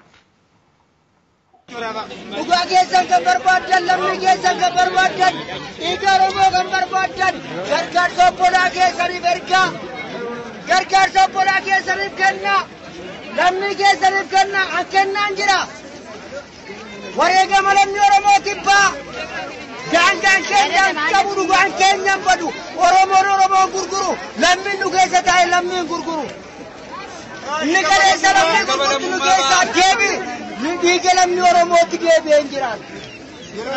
Dhiiga lammii Oromooti laa seenaa Oromoo keessaan qabaan lammii Oromoo keessaan qabaan ijoolleen Oromiyaa ijoollee Oromiyaati ijoollee gargaarsa Oromiyaatiif kennaa jira lammii Oromiyaa akkoroyaako.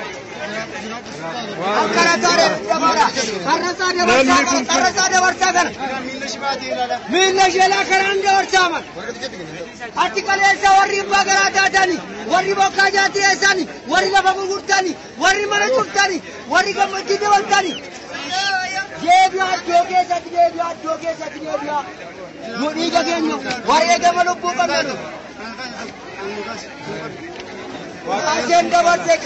kaaseen dabarse lamni nuufa dabarsu dabarreerra nu dabarreerraan goominaa dabarreerra namni kuni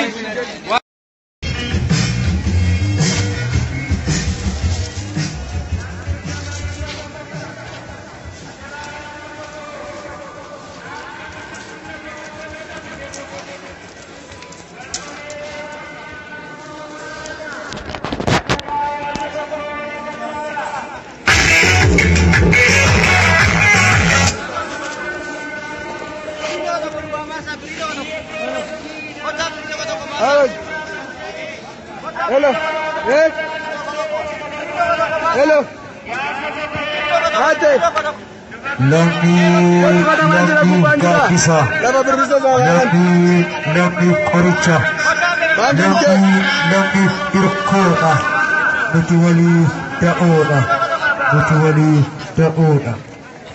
Lammi ko lammi keenya miidhameef maal yaadna maal gumaachinu uummata Oromoo daangaa Somaaliirraa ari'ame kunoo dargaggoon magaalaa keenya magaalaa keessa sochii gochuudhaan gargaarsa gaafachaa jiru.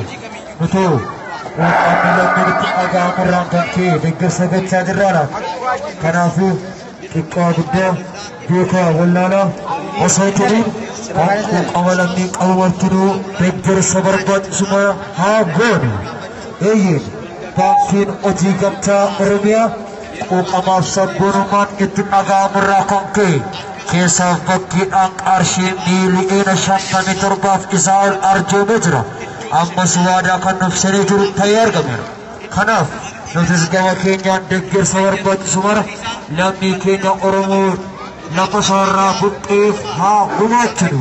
Lammiitu lammiif qoricha, lammiitu lammiif gaaddisa, lammiin lammiif utubaadha, lammiin lammiif hirkoodha. Quuqamni sabboonummaan itti dhaga'amurraa kan ta'e lammii isaaniif gumaacha kan godhan obbo Malkaamuu Safarraa qarshii 1,000, Addi Zeeniyaa qarshii 1,000, obbo Daanoo Tamasgiin qarshii 500 arjoomanii jiru. Kanarraa ka'uudhaan daldaaltonni abbootiin qabeenyaa magaalaa keenyaa maal eegdu? Quuqama lammii kan qabdan martinuu deeggarsa isinirraa barbaachisu mara godha. Abbootiin qabeenyaa naggaadonni suuqii mana nyaataa mana wayyaa akkasumas mana mobaayilaa qabdan dargaggoon keenya saba isaaf lammii isaaf deeggarsa isin gaafachuun bobba'ee jira.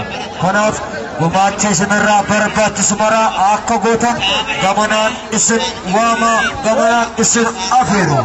Lammiif qoricha, lammiif irkoodha, lammiif de'oodha.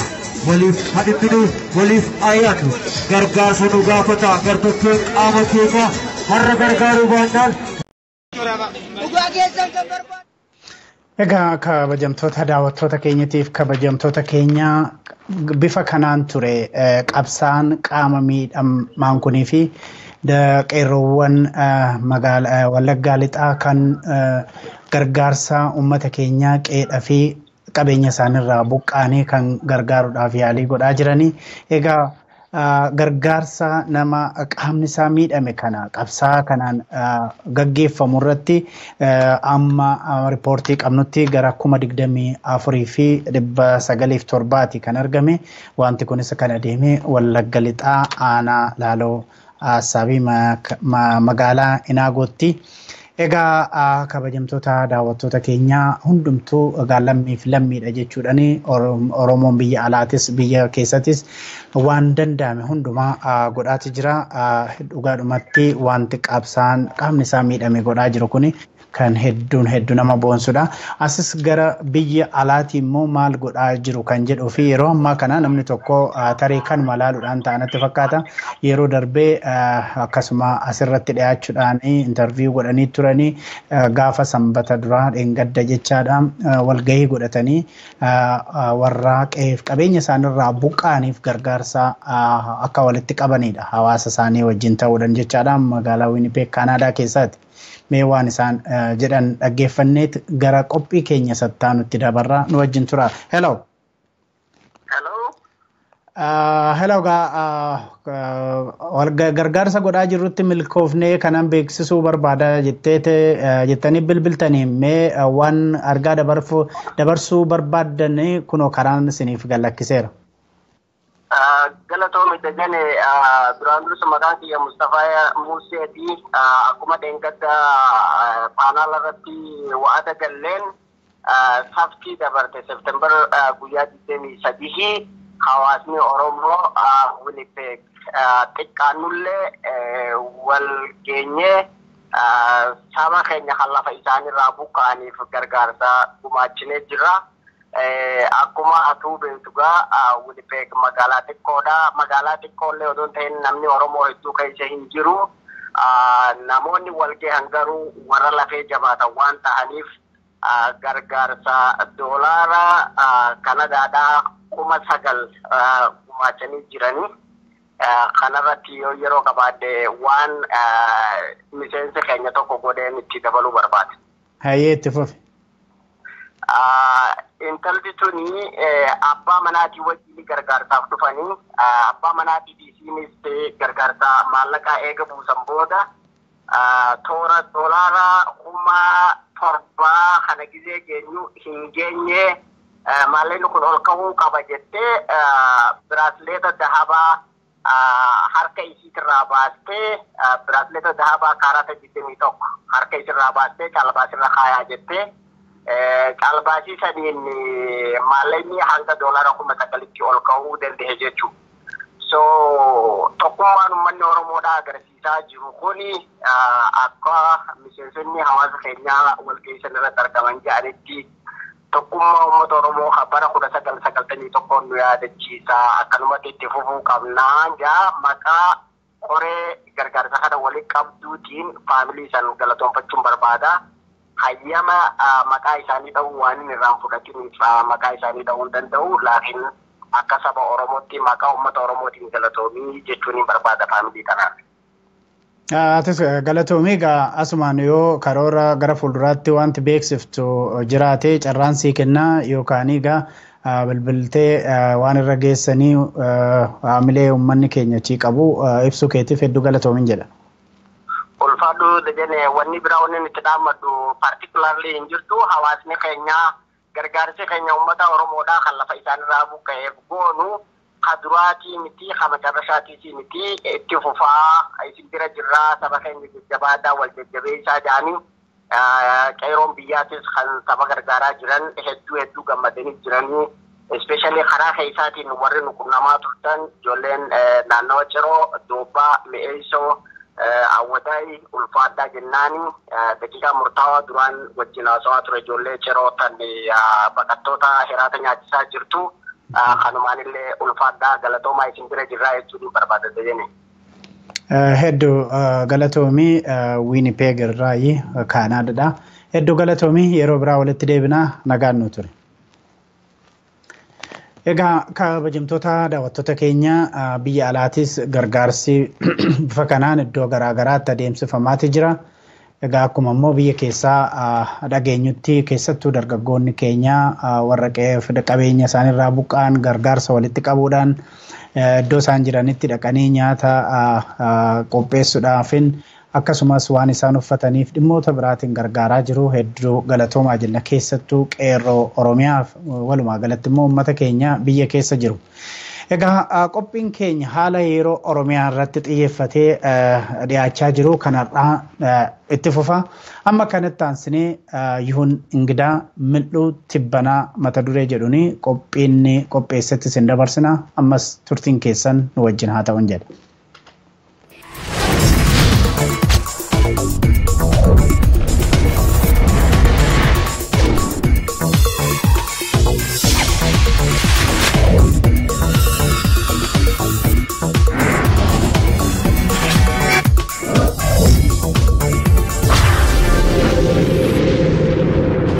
Harka fuunee akkam jirtu kabajamtoota daawwattoota Oromiyaa Miidiyaa Neetwoork kuni qophii torbanii kan haala yeroo Oromoo fi Oromiyaa irratti fuulleffatu Mil'uu Tibbanaati.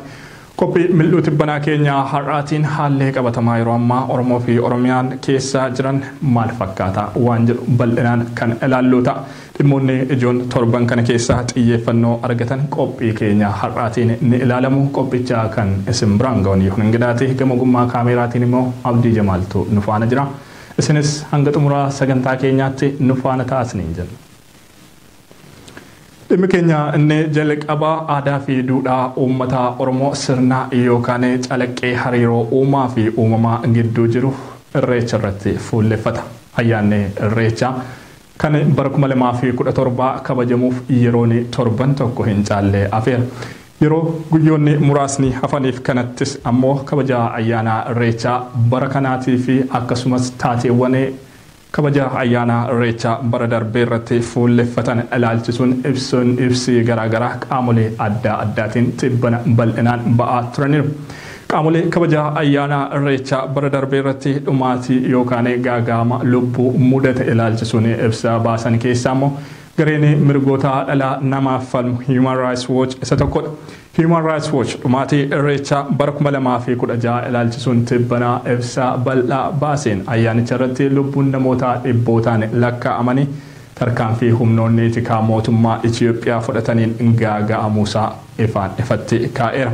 Dhaabbatichi ibsasaa ture yeroo kanatti baasuun kan inni barbaachiseefis inni tokkoffaan kabajni ayyaana irreechaa bara 2017 dhihaataa waan jiruuf gochi wal fakkaatu akka hin dabalamneef hubachiisuu fi kan jedhu yoo ta'u sababni inni lammaffaa immoo haalli qabatamaa biyyattii keessa jiru taatee kabaja ayyaana irreechaa bara 2016 sanarratti mudate bal'inaan qoratanii yeroon ifa gochuuf mijataa kan hin taane ta'uudha kan inni eere.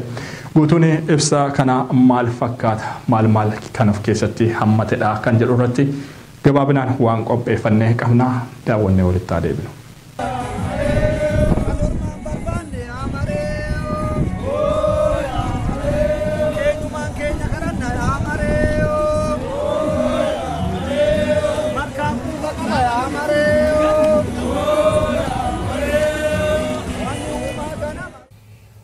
Aadaa fi duudhaalee Oromoo dhiibbaa jaarraa lakkoofsise dandamatanii bara gaariif hamaa keessa hulluuqanii dhalootatti ce'uun har'a dhaqqabuuf hiree argatan keessaa irreechi yookaan irreeffannaan isa tokko.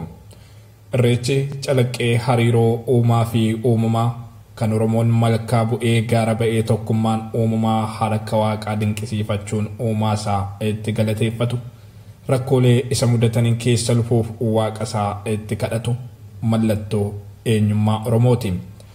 Hambaan hawaasichaa dhiibbaa roga maraan irratti fuulleffate dandamatee har'a ga'uuf carroome kun yeroo ammaa waltajjii Oromoo golee Oromiyaa afran irraa walitti fidu ta'uu bira darbee biyya keessaa fi alatti beekamtii olaanaa gonfachuun calaqqee sirna gadaa Oromoo ta'ee galmee hambaalee addunyaa UNESCOtti galmaa'uufis danda'eera. Keessumaa irreechi malkaa Harsadee booqa birraa hordofuun waggaa waggaan Bishooftuutti kabajamu dhalattoota Oromoo miiliyoonotaan lakkaa'aman walitti fiduun dirree miidhaginni eenyummaa itti calaqqisu jaalalli obbolummaa fi tokkummaan Oromummaa itti dagaagu ta'uuf danda'eera. Kun ammoo irreechi dhugaan herree Oromoo ta'uusaaf agarsiiftuudha. Irreechi jechuun ayyaana keenya namni hundumtuu lafatti wal arguudha. Baay'ee na gammachiisa. Oromoo tokkootiinis nan gammada. Baay'ee nama gammachiisas dhufu keenyas waan nama gammachiisus argaa jirra jechuudha. Aadaa fi duudhaan saba bal'aa mallattoo eenyummaa hawaasichaa ta'uun addunyaatti beekamuuf danda'e kun bu'aa bayii keessa lufe hundumaatti taateewwan seenaan hin daganne keessummeessaa tureera, keessummeessaas jira. Godaannisa seenaa dhiisee darbeen mudannoowwan kabaja ayyaana irreechaa hawaasicha biratti baraan yaadataman keessaa dhumaatiin dirree kabaja ayyaana irreechaa hora Harsadeetti bara darbe mudate isa ijoodha. Onkoloolessaa 2 bara 2016 guyyaanii kabaja ayyaana irreechaa bara darbee guyyaa lammiileen dhibbootaan lakkaa'aman miidhaganii ba'anii tarkaanfii humnoonni tikaa sirna abbaa irree mootummaa Itoophiyaa fudhataniin haala daran suukanneessaa ta'een lubbuu ofii dhabuuf dirqaman guyyaa dukkanaati. Dhumaatii irreecha irratti mudate kana ilaalchisuun gareen falmaa mirgoota dhala namaa Human Rights Watch bubbulees ta'u tibbana ibsa bal'aa ragaalee garaagaraan deeggarame baaseera.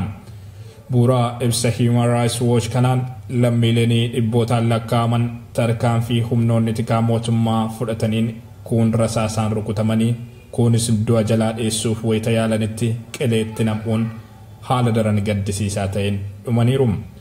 Hammam mootummaan dhumaatii namoota 55 qofa amanus baay'inni namoota kabaja ayyaana irreechaa bara darbee irratti dhumanii hanga 700 kan ga'u ta'uu qaamoleen ibsan jiru kan jedhu Human Rights Watch. Dhaabbatichi ragaalee hospitaala Bishooftuu fi qaamolee garaagaraa irraa walitti qabate bu'uura godhachuun baay'inni lammiilee guyyaa sana dhumanii kan dhibbootaan lakkaa'aman ta'uu mirkaneesseera. Ragaalee suuraa fi suur-sagalee akkasumas namoota qaamaan bakkichaa turan 50 ol irraa walitti qabatee fi dhaabbilee fayyaa irraa argate wabeeffachuun humnoonni tikaa mootummaa Itoophiyaa hidhannoo waraanaa jajjaboo hidhatanii bakkicha turan hawaasatti dhukaasaa turuu fi tarkaanfiiwwan humnaa biroos fudhataa turuu mirkaneeffadheera jedha Human Rights Watch. Ministeerri dhimmoota koominikeeshinii mootummaa federaalaa yeroo Geetaachoo Raddaa balaa irreecha irratti mudate ilaalchisuun ibsa kennanii turaniin humni tikaa mootummaa meeshaa waraanaa hidhate kamiyyuu bakkicha kan hin turre ta'uu fi rasaasni tokkollee gara hawaasaatti kan hin dhukaafamne ta'uu dubbatanis ragaaleen of harkaa qabnu humnoonni tikaa bakkicha turan hidhannoo guutuu qabaachuu fi hawaasa irratti kallattiin rasaasaa fi aara imimmaanessuu roobsaa turuu kan agarsiisanidha jedha Human Rights Watch. Dhaabbatichatti qorataan mirga namummaa gaanfa Afrikaa Felix Horn miidiyaaleef ibsa tibbana kennaniin humnoonni tikaa mootummaa ayyaana irreechaa bara 2016 lubbuun lammiilee hedduutti gaaga'ame kan irratti hawaasatti dhukaasaa turuun isaanii dhugaa hin haalamne ta'uu dubbataniiru. Ministeerri dhimma alaa biyyattii duraanii Dr. Tewoodiroos Adhaanoom ibsa marsariitii ministeera dhimma alaa irratti yeroos baasanii turaniin humni tikaa mootummaa bakka kabaja ayyaana irreechaa turan meeshaa kan hidhatan ta'uu haalanii turanii jedhu Felix Horn. Haa ta'u malee suuraawwanii guyyaa sanaarraallee ifaan ifatti akka mul'atutti humnoonni tikaa waltajjiirra turan guutummaan guututti meeshaa waraanaa hidhatanii turani. Namoonni hedduun Human Rights Watch dhimmicha irratti dubbises dhukaasa banamee fi tarkaanfii aara imimmaanii roobsuu humnoonni tikaa fudhatan jalaa lubbuu ofii baraarfachuuf hirmaattonni sirnichaa wayitaa lubbuu ofii baraarfachuuf kaatanillee osoo nafin kallattiin dhukaafamee namoonni ajjeefamaa turuu ragaa ba'aniiru. Dhukaasni kun humnoota tikaa uffata seeraa uffatanii fi kan uffata siiviilii uffachuun hawaasatti makamanii turan irraa kallattiin kan baname ta'us himaniiru. Viidiyoowwan guyyaa sana waraabaman irraa arguu fi dhaga'uun kan danda'amus meeshaalee waraanaa kallattiin dhukaafamaa turuu isaatii jedhu Felix Horn. Suuraa reeffa namoota rasaasaan ajjeefamanii arganneerra. Ogeeyyiin fayyaa nageenya isaaniif jecha maqaan isaanii hin dhaamnes dhugaa kana ifatti nuuf mirkaneessaniiru jedhu. Mootummaan Itoophiyaa dhumaatiin irreecha bara darbee irratti mudate qaama walaba ta'een akka qoratamuuf irra deddeebiin gaafatamullee didee karrasaa cufateeraa kan jedhu Human Rights Watch haala nama gaddisiisuun humnoonni tikaa seeraa itti fayyadama meeshaa waraanaa hawaasni idil addunyaa baafate cabsuun yakka hawaasa nagaa irratti raawwatanillee adda ba'anii osoo seeratti hin dhiyeeffamin waggaan lakkaamuusaa ibseera. Lakkoofsi namoota ayyaanicha irratti dhumanii inni sirrii fi qaamni hunditti walii galullee adda ba'ee hin beekamne jedhu. Dhumaatii irreecha irratti mudate kana ilaalchisuun gabaasa koomishiniin mirga namoomaa Itoophiyaa baase amanamummaa kan hin qabne iftoominaa fi miira itti gaafatamummaa kan hin gonfanne jechuun fudhatama dhabsiiseera. Ammas taanaan mootummaan Itoophiyaa tarkaanfiin fudhatamee fi dhumaatiin mudate qaama walabaan akka qoratamuuf karra banuu akka qabu gaafachuun gama michoota sirnichaatiinis dhiibbaan barbaachisu akka taasifamuuf gaafateera. Mormii hawaasni karaa nagaa dhageessisu rasaasaan ukkaamsuu yaaluun qajeelfamoota bu'uuraa itti fayyadama meeshaalee waraanaa ilaalchisuun dhaabbanni biyyoota gamtoomanii tumate kan cabsudha. Qajeelfamni dhaabbata biyyoota gamtoomanii akka yerutti qaamoleen nagaa eegsisan hamma haalli hamaan lubbuu isaanii gaaga'u hin mudannetti tarkaanfii ofirraa ittisuu fudhachuun dirqama hammatti hin taanetti dhukaasa banuun yakkama. Bishooftutti gochi tarkaanfii waraanaa fudhachuuf dirqisiisu osoo hin uumamin tarkaanfiin miiratti gaafatamummaa hin qabneen humnoota tikaa mootummaatiin fudhatame lubbuu lammiilee gaaga'eera. Human Rights Watch gochi seera addunyaa cabse kan humnoonni tikaa mootummaa biyyattii irra deddeebiin hawaasa nagaa irratti raawwataa jiran kun hamma tarkaanfiin jabaan gocha kana daangessu hin fudhatamnetti dabalamuu dhabuusaaf wabii hin qabnu jedha. Ayyaana baranaa irrattis hundaa ol kabaja lubbuu dhala namaaf xiyyeeffannoon guddaan akka kennamuuf gaafateera. Egaa akkuma durattis kaasuudhaaf yaala Human Rights Watch ibsasaa kanaan kabaja ayyaana irreechaa bara kana kan guyyoota muraasaan booda kabajamu irratti taateen wal fakkaatu akka hin mudanneef gama mootummaatiinis ta'e gama qaamolee birootiin of eeggannoon barbaachisu taasifamuu akka qabu hubachiiseera. Gama birootiin kabajuma ayyaana irreechaa bara 2017 torban tokkoon booda kabajamu kana ilaalchisuun qaamoleen garaagaraa tibbana ibsa bal'aa baasaa turaniiru. Qaamolee dhimmicha irratti ibsa baasan keessaa immoo kallattiidhaan kabajni ayyaana irreechaa kan isa ilaallatu gumiin tokkummaa abbootii gadaa Oromoo isa tokkodha. Gumiin tokkummaa abbootii gadaa Oromoo yaa'ii addaa tibbana galma odaa bultumitti taa'een haala yeroo irratti mari'achuun sirni kabaja ayyaana irreechaa baranaa maal fakkaachuu qabaa kan jedhu irrattis murtoowwan jajjaboo dabarseera. Murtoowwan gumiin tokkummaa abbootii gadaa Oromoo kabaja ayyaana irreechaa bara 2017 ilaalchisuun dabarse keessaa immoo inni jalqabaan kabajni ayyaana irreechaa kan baranaa bu'uuruma aadaa fi duudhaa uummata Oromootiin onkoloolessa tokko bara 2017 kan kabajamu ta'uu isaati. Egaa taatee bara darbe kabaja ayyaana irreechaa irratti mudateen wal qabate ayyaanni irreechaa bara kana bifa addaa qabaachuu danda'a yaadni jedhu kallattii garaagaraatiin dhaga'amaa tureera. Haa ta'uutii gumiin tokkummaa abbootii gadaa Oromoo ayyaanichi akkuma duraanii duudhaadhuma abbootii keenya irraa dhaalleen bifuma aadaa fi duudhaa isaa eeggateen kan kabajamu ta'a jedheera. Egaa wareegamtoota ayyaana irreechaa bara darbee irratti dhumaniif yookaan namoota lammiilee lubbuun isaanii darbeef yaadannoon barbaachisu taasifama. Safuu yookaan hoodaa ardaa jilaa hora harsadeetti waggaa darbe dhumaatii lammiileen wal qabatee cabe bu'uura godhachuun sirni safeeffannaa akkaatuma aadaa Oromootiin geggeeffameera kan jedhu gumiin tokkummaa abbootii gadaa Oromoo. Kun ta'uu isaatiin wal qabatee waltajjii gaddaa fi gochaa gochuun hin barbaachisu. Wareegamtoota keenya bifuma aadaa keenyaatiin faarsaa yaadachaa maree fi gabbisayyoodhaan tokkummaadhaan baanee nagaadhaan gammachuudhaan ayyaanicha kan kabajnu yookaan kan yaadannee darbinu ta'uu qaba murtoo jedhurra ga'eera gumiin tokkummaa abbootii gadaa Oromoo. Dhimmi lammaffaan gumiinii tokkummaa abbootii gadaa Oromoo yaa'ii addaa galmaa odaa bultumitti taa'e kanaan irratti murtoo dabarse waltajjii dirree kabajaa ayyaana irreechaa waltajjii siyaasaa gochuuf yaaluun dhorkaadha kan jedhu ture.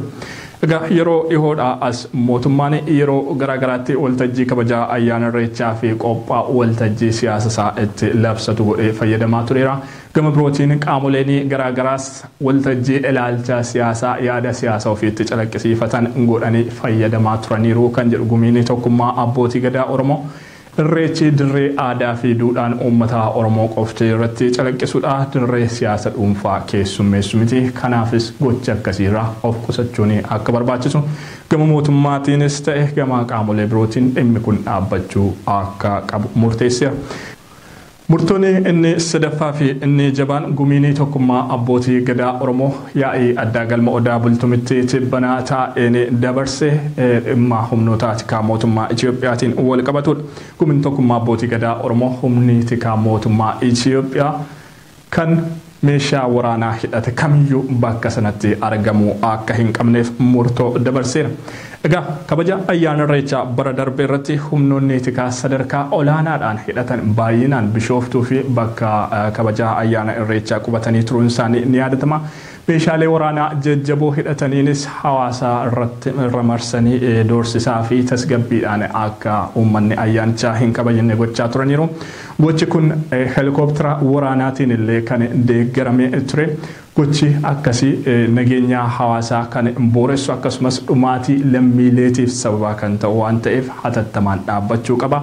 Humni tikaa meeshaa waraanaa hidhate kamiyyuu bakka kabaja ayyaana irreechaatti argamuu hin qabu murtoo jedhurra ga'eera gumiinii tokkummaa abbootii gadaa Oromoo.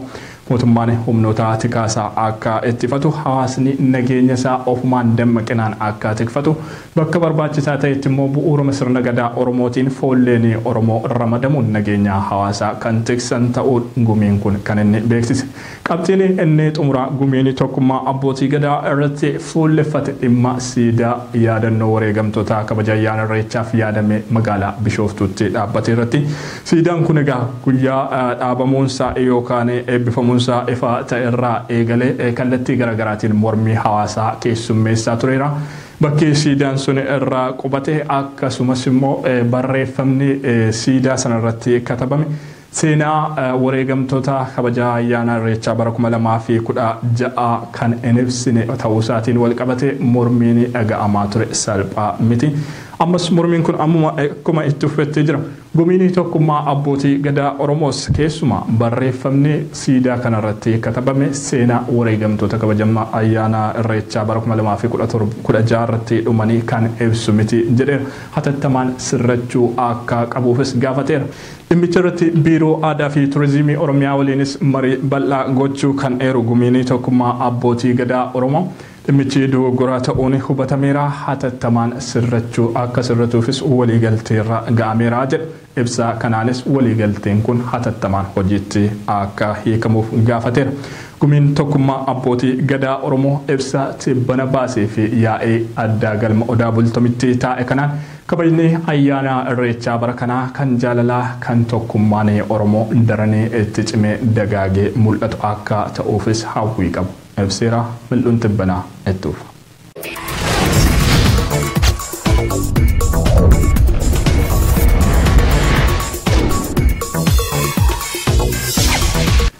Kallattiidhumaan gara dhimma keenya itti aanutti ceena. Dhimmi keenya inni itti aanu immoo haala yeroo Oromoo fi Oromiyaan yeroo ammaa keessummeessaa jiran irratti kan fuulleffatudha. Egaa qophiilee keenya kanaan duraatiin bal'inaan akkuma kaasaa turre keessumaa yeroo ammaa weeraraa humni addaa poolisii Somaalee fi mootummaan federaalaa uummata Oromoo irratti bananiin wal qabate hawaasni naannoo daangaa jiru rakkoo guddaatiif saaxilamee jira. Weerarri humna addaa poolisii Somaalee kun akka dhaabbatuuf yeroo garaagaraatti yaaliin adda addaa taasifamaa tureera. Haa ta'uti tibbanas akkuma itti fufetti jira. Tibbana mootummoonni naannolee lameenii keessumaa mootummaan naannoo Oromiyaa fi mootummaan naannoo Somaalee jechuudha dhimma kanarratti mari'atanii akka hojjetan rakkoon jiru akka furamuufis ibsa waliin baasuun isaanii ni yaadatama. Haa ta'uti ibsi waliin mootummoota lameenii erga ba'eellee rakkoon kun akkuma itti fufetti jira. Tibbanuma kana keessaa qofa aanaalee lama qofa keessatti yoo xiqqaate lubbuun namoota 37 sababuma weeraraa humni addaa poolisii Somaalee mootummaa federaalaatiin deeggaramu naannoo Oromiyaa irratti baneen gaaga'amaniiru.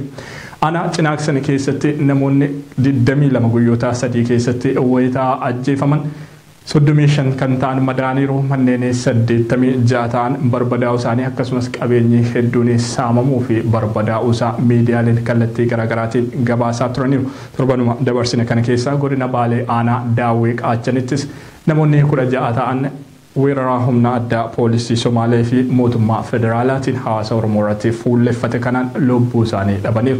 Weerarri kun aanaalee fi godinaalee biroo keessattis akkuma itti fufetti jira. Lubbuun lammiilee gaaga'amaa jira. Qabeenyi barbadaa'aa jira. Hawaasni ammas rakkoolee garaagaraa keessummeessaa jira. Egaa weeraraa humni addaa poolisii Somaalee fi mootummaan federaalaa jalqaba waggaa kanarraa eegalanii hawaasa naannichaa irratti bananii yoo xiqqaate uummanni 400 qe'ee fi qabeenya isaarraa buqqa'eera. Kana malees tibbana tarkaanfii mootummaan naannoo Somaalee dhalattoota Oromoo garas jiraatan irratti fudhataa jiruun yoo xiqqaate namoonni 55,000 qe'ee fi qabiyyee isaaniirraa buqqa'uun gara Oromiyaatti ari'atamaniiru. Hedduunis immoo mooraa waraanaa fi manneen hidhaa naannoo Somaalee keessatti haala daran ulfaataa keessummeessaa jiraachuu isaanii miidiyaalee fi qaamoleen garaagaraa kallattiidhaan ibsaa jiru. Rakkoon kun ammas furmaataa hin arganne yoo xiqqaate uummanni 500,000 yookaan walakkaa miileenaa ta'u sababuma kanaan qe'ee fi qabiyyee isaarraa buqqa'ee rakkoo jabaadhaaf saaxilamuuf dirqameera. Uummanni naannoo Oromiyaa kan biyya keessaa fi kan ala hawaasa rakkoof saaxilame kanaaf birmannaan taasisaa jiru immoo taatee ijoo torban dabarsine kana keessa bal'inaan mul'ataa turee fi mul'achaas jirudha. Birmannaan hawaasichaa keessumaa kan biyya keessatti uummata qe'ee fi qabiyyee isaarraa buqqa'eef taasifamaa jiru daran kan nama boonsuu fi aadaan wal gargaarsaa hawaasichaa keessumaa yeroo rakkinaatti daran jabaataa ta'uu ifaan ifatti kan mul'ise ture jechuunis ni danda'ama. Birmannaa uummanni Oromoo lammiilee qe'ee isaaniirraa buqqa'aniif taasisaa jiru kana keessatti qaamolee hawaasaa qooda fudhataa jiran muraasa eeruun ni danda'ama. Keessumaa hawaasni aanaalee fi magaalota ollaa naannoo Somaaleetti argamu kallattiidhaan hawaasa qe'ee isaarraa buqqifamee gara Oromiyaatti ari'atamaa yookaan deebifamaa jiru kana simachaa jiran miira tolaadhaan hawaasa simachuun quubsuma yeroo kennuun akkasumas deeggarsa nyaataa fi meeshaalee garaagaraa taasisuun aantummaa uummata rakkoof saaxilame kanaaf qabu mul'isuu irratti argamu. Gama kan birootiin qeerroon Oromoo hojii humnaa fi qabeenya isaaniitiin hawaasa rakkoof saaxilame kana tumsuuf hojjetaa jiraniin cinatti bakka jiran hundumaatti hawaasa dadammaqsuu kakaasuu fi gargaarsa walitti qabuu fi qindeessuun tumsi taasisaa jiran tumsa fakkeenyummaa guddaa qabudha jechuun ni danda'ama. Gama kan birootiin hojjettoonni dhaabbilee mootummaa fi dhuunfaa garaagaraa keessatti argaman mindaa isaanii hanga parsantii 100 hawaasa rakkoof saaxilame kanaaf gumaachuudhaaf birriin miiliyoonota hedduutti lakkaa'amu walitti qabame hawaasa kanaaf gumaachaa akka ta'u birmannaan akka taasifamuuf hojii fakkeenyummaa guddaa qabu hojjetaa jiru. Abbootiin qabeenyaa fi dhaabbileen hawaasichaa garaagaraas aantummaa hawaasichaa fi qaban mul'isaa jiru. Biyya alaattis tumsaa hawaasaa qe'ee fi qabiyyee isaarraa buqqa'eef taasifamu kun jabaatee itti fufeera. Biyya keessatti qofa hawaasaa qe'ee ofirraa buqqa'ee rakkoo jabaa fi saaxilame kana balaa isa mudaterraa dandamachiisuuf hanga istuudiyoo seenetti maallaqni miiliyoona 100 fi miiliyoona 25 ol ta'u walitti qabamuusaa miidiyaalee fi qaamoleen garaagaraa gabaasuu irratti argamu. Haa ta'uti hammam gargaarsii fi tumsi hawaasichi kallattii garaagaraatiin uummata qe'ee isaarraa buqqa'ee fi taasisaa jiru kun jabaatee kan itti fufe ta'us baay'ina lammiilee qe'ee ofirraa buqqa'anii wajjiniin wal bira qabamee yoo ilaalamu hammallee tumsi guddaa kan gaafatu ta'udha. Koreen qindeessituu biyya keessaa fi alaa gabaasuu irratti yookaan beeksisuu irratti kan isaanii argaman. Kanaafis gargaarsi lammiilee kanneeniif taasifamu jabaatee itti fufuu akka qabuuf waamicha dhiheessaniiru. Rakkoo jabaa yeroo ammaa gama kanaan Itoophiyaa keessatti keessumaa uummata Oromoo mudatee jiru ilaalchisuun hawaasni addunyaa maal jechaa jira qabxii jedhutti haaceen. Dhimma kana ilaalchisuun United States tibbanaa ibsaa baasteetti. United States tibbanaa ibsaa gama embaasii Finfinneetti argamuutiin baasteen Waldhabbeen yookaan walitti bu'insi naannolee lameen gidduutti qabsiifame daran kan ishee yaaddeessu ta'uudha kan isheen beeksifte. Gaagaamni lubbuu akkasumas namoonni qe'ee fi qabiyyee isaanii irraa buqqifaman kunneen dhimmi isaanii daran ni yaaddeessa, rakkoon mudate hatattamaan furmaata argachuu qaba jetteetti. Maddi rakkoo yookaan walitti bu'insa mudate hatattamaan qoratamuu qaba kan jettu United States qaamoleen walitti bu'insa naannolee lameen gidduutti uumuun hawaasa dararaa guddaadhaaf saaxilan kunneen hatattamaan ifa ba'anii seeratti dhiyeeffamuu akka qabanis gaafatteetti.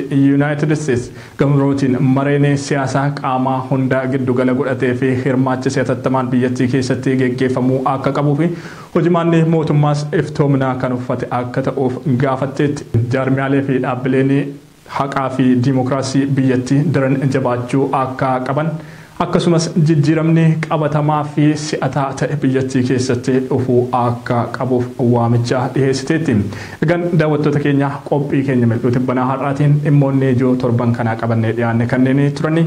Torban mata dureewwan birootiin walitti deebinaa waan nu daawwattaniif galanni keenya guddaadha. Torban gaarii isiniif haa ta'u.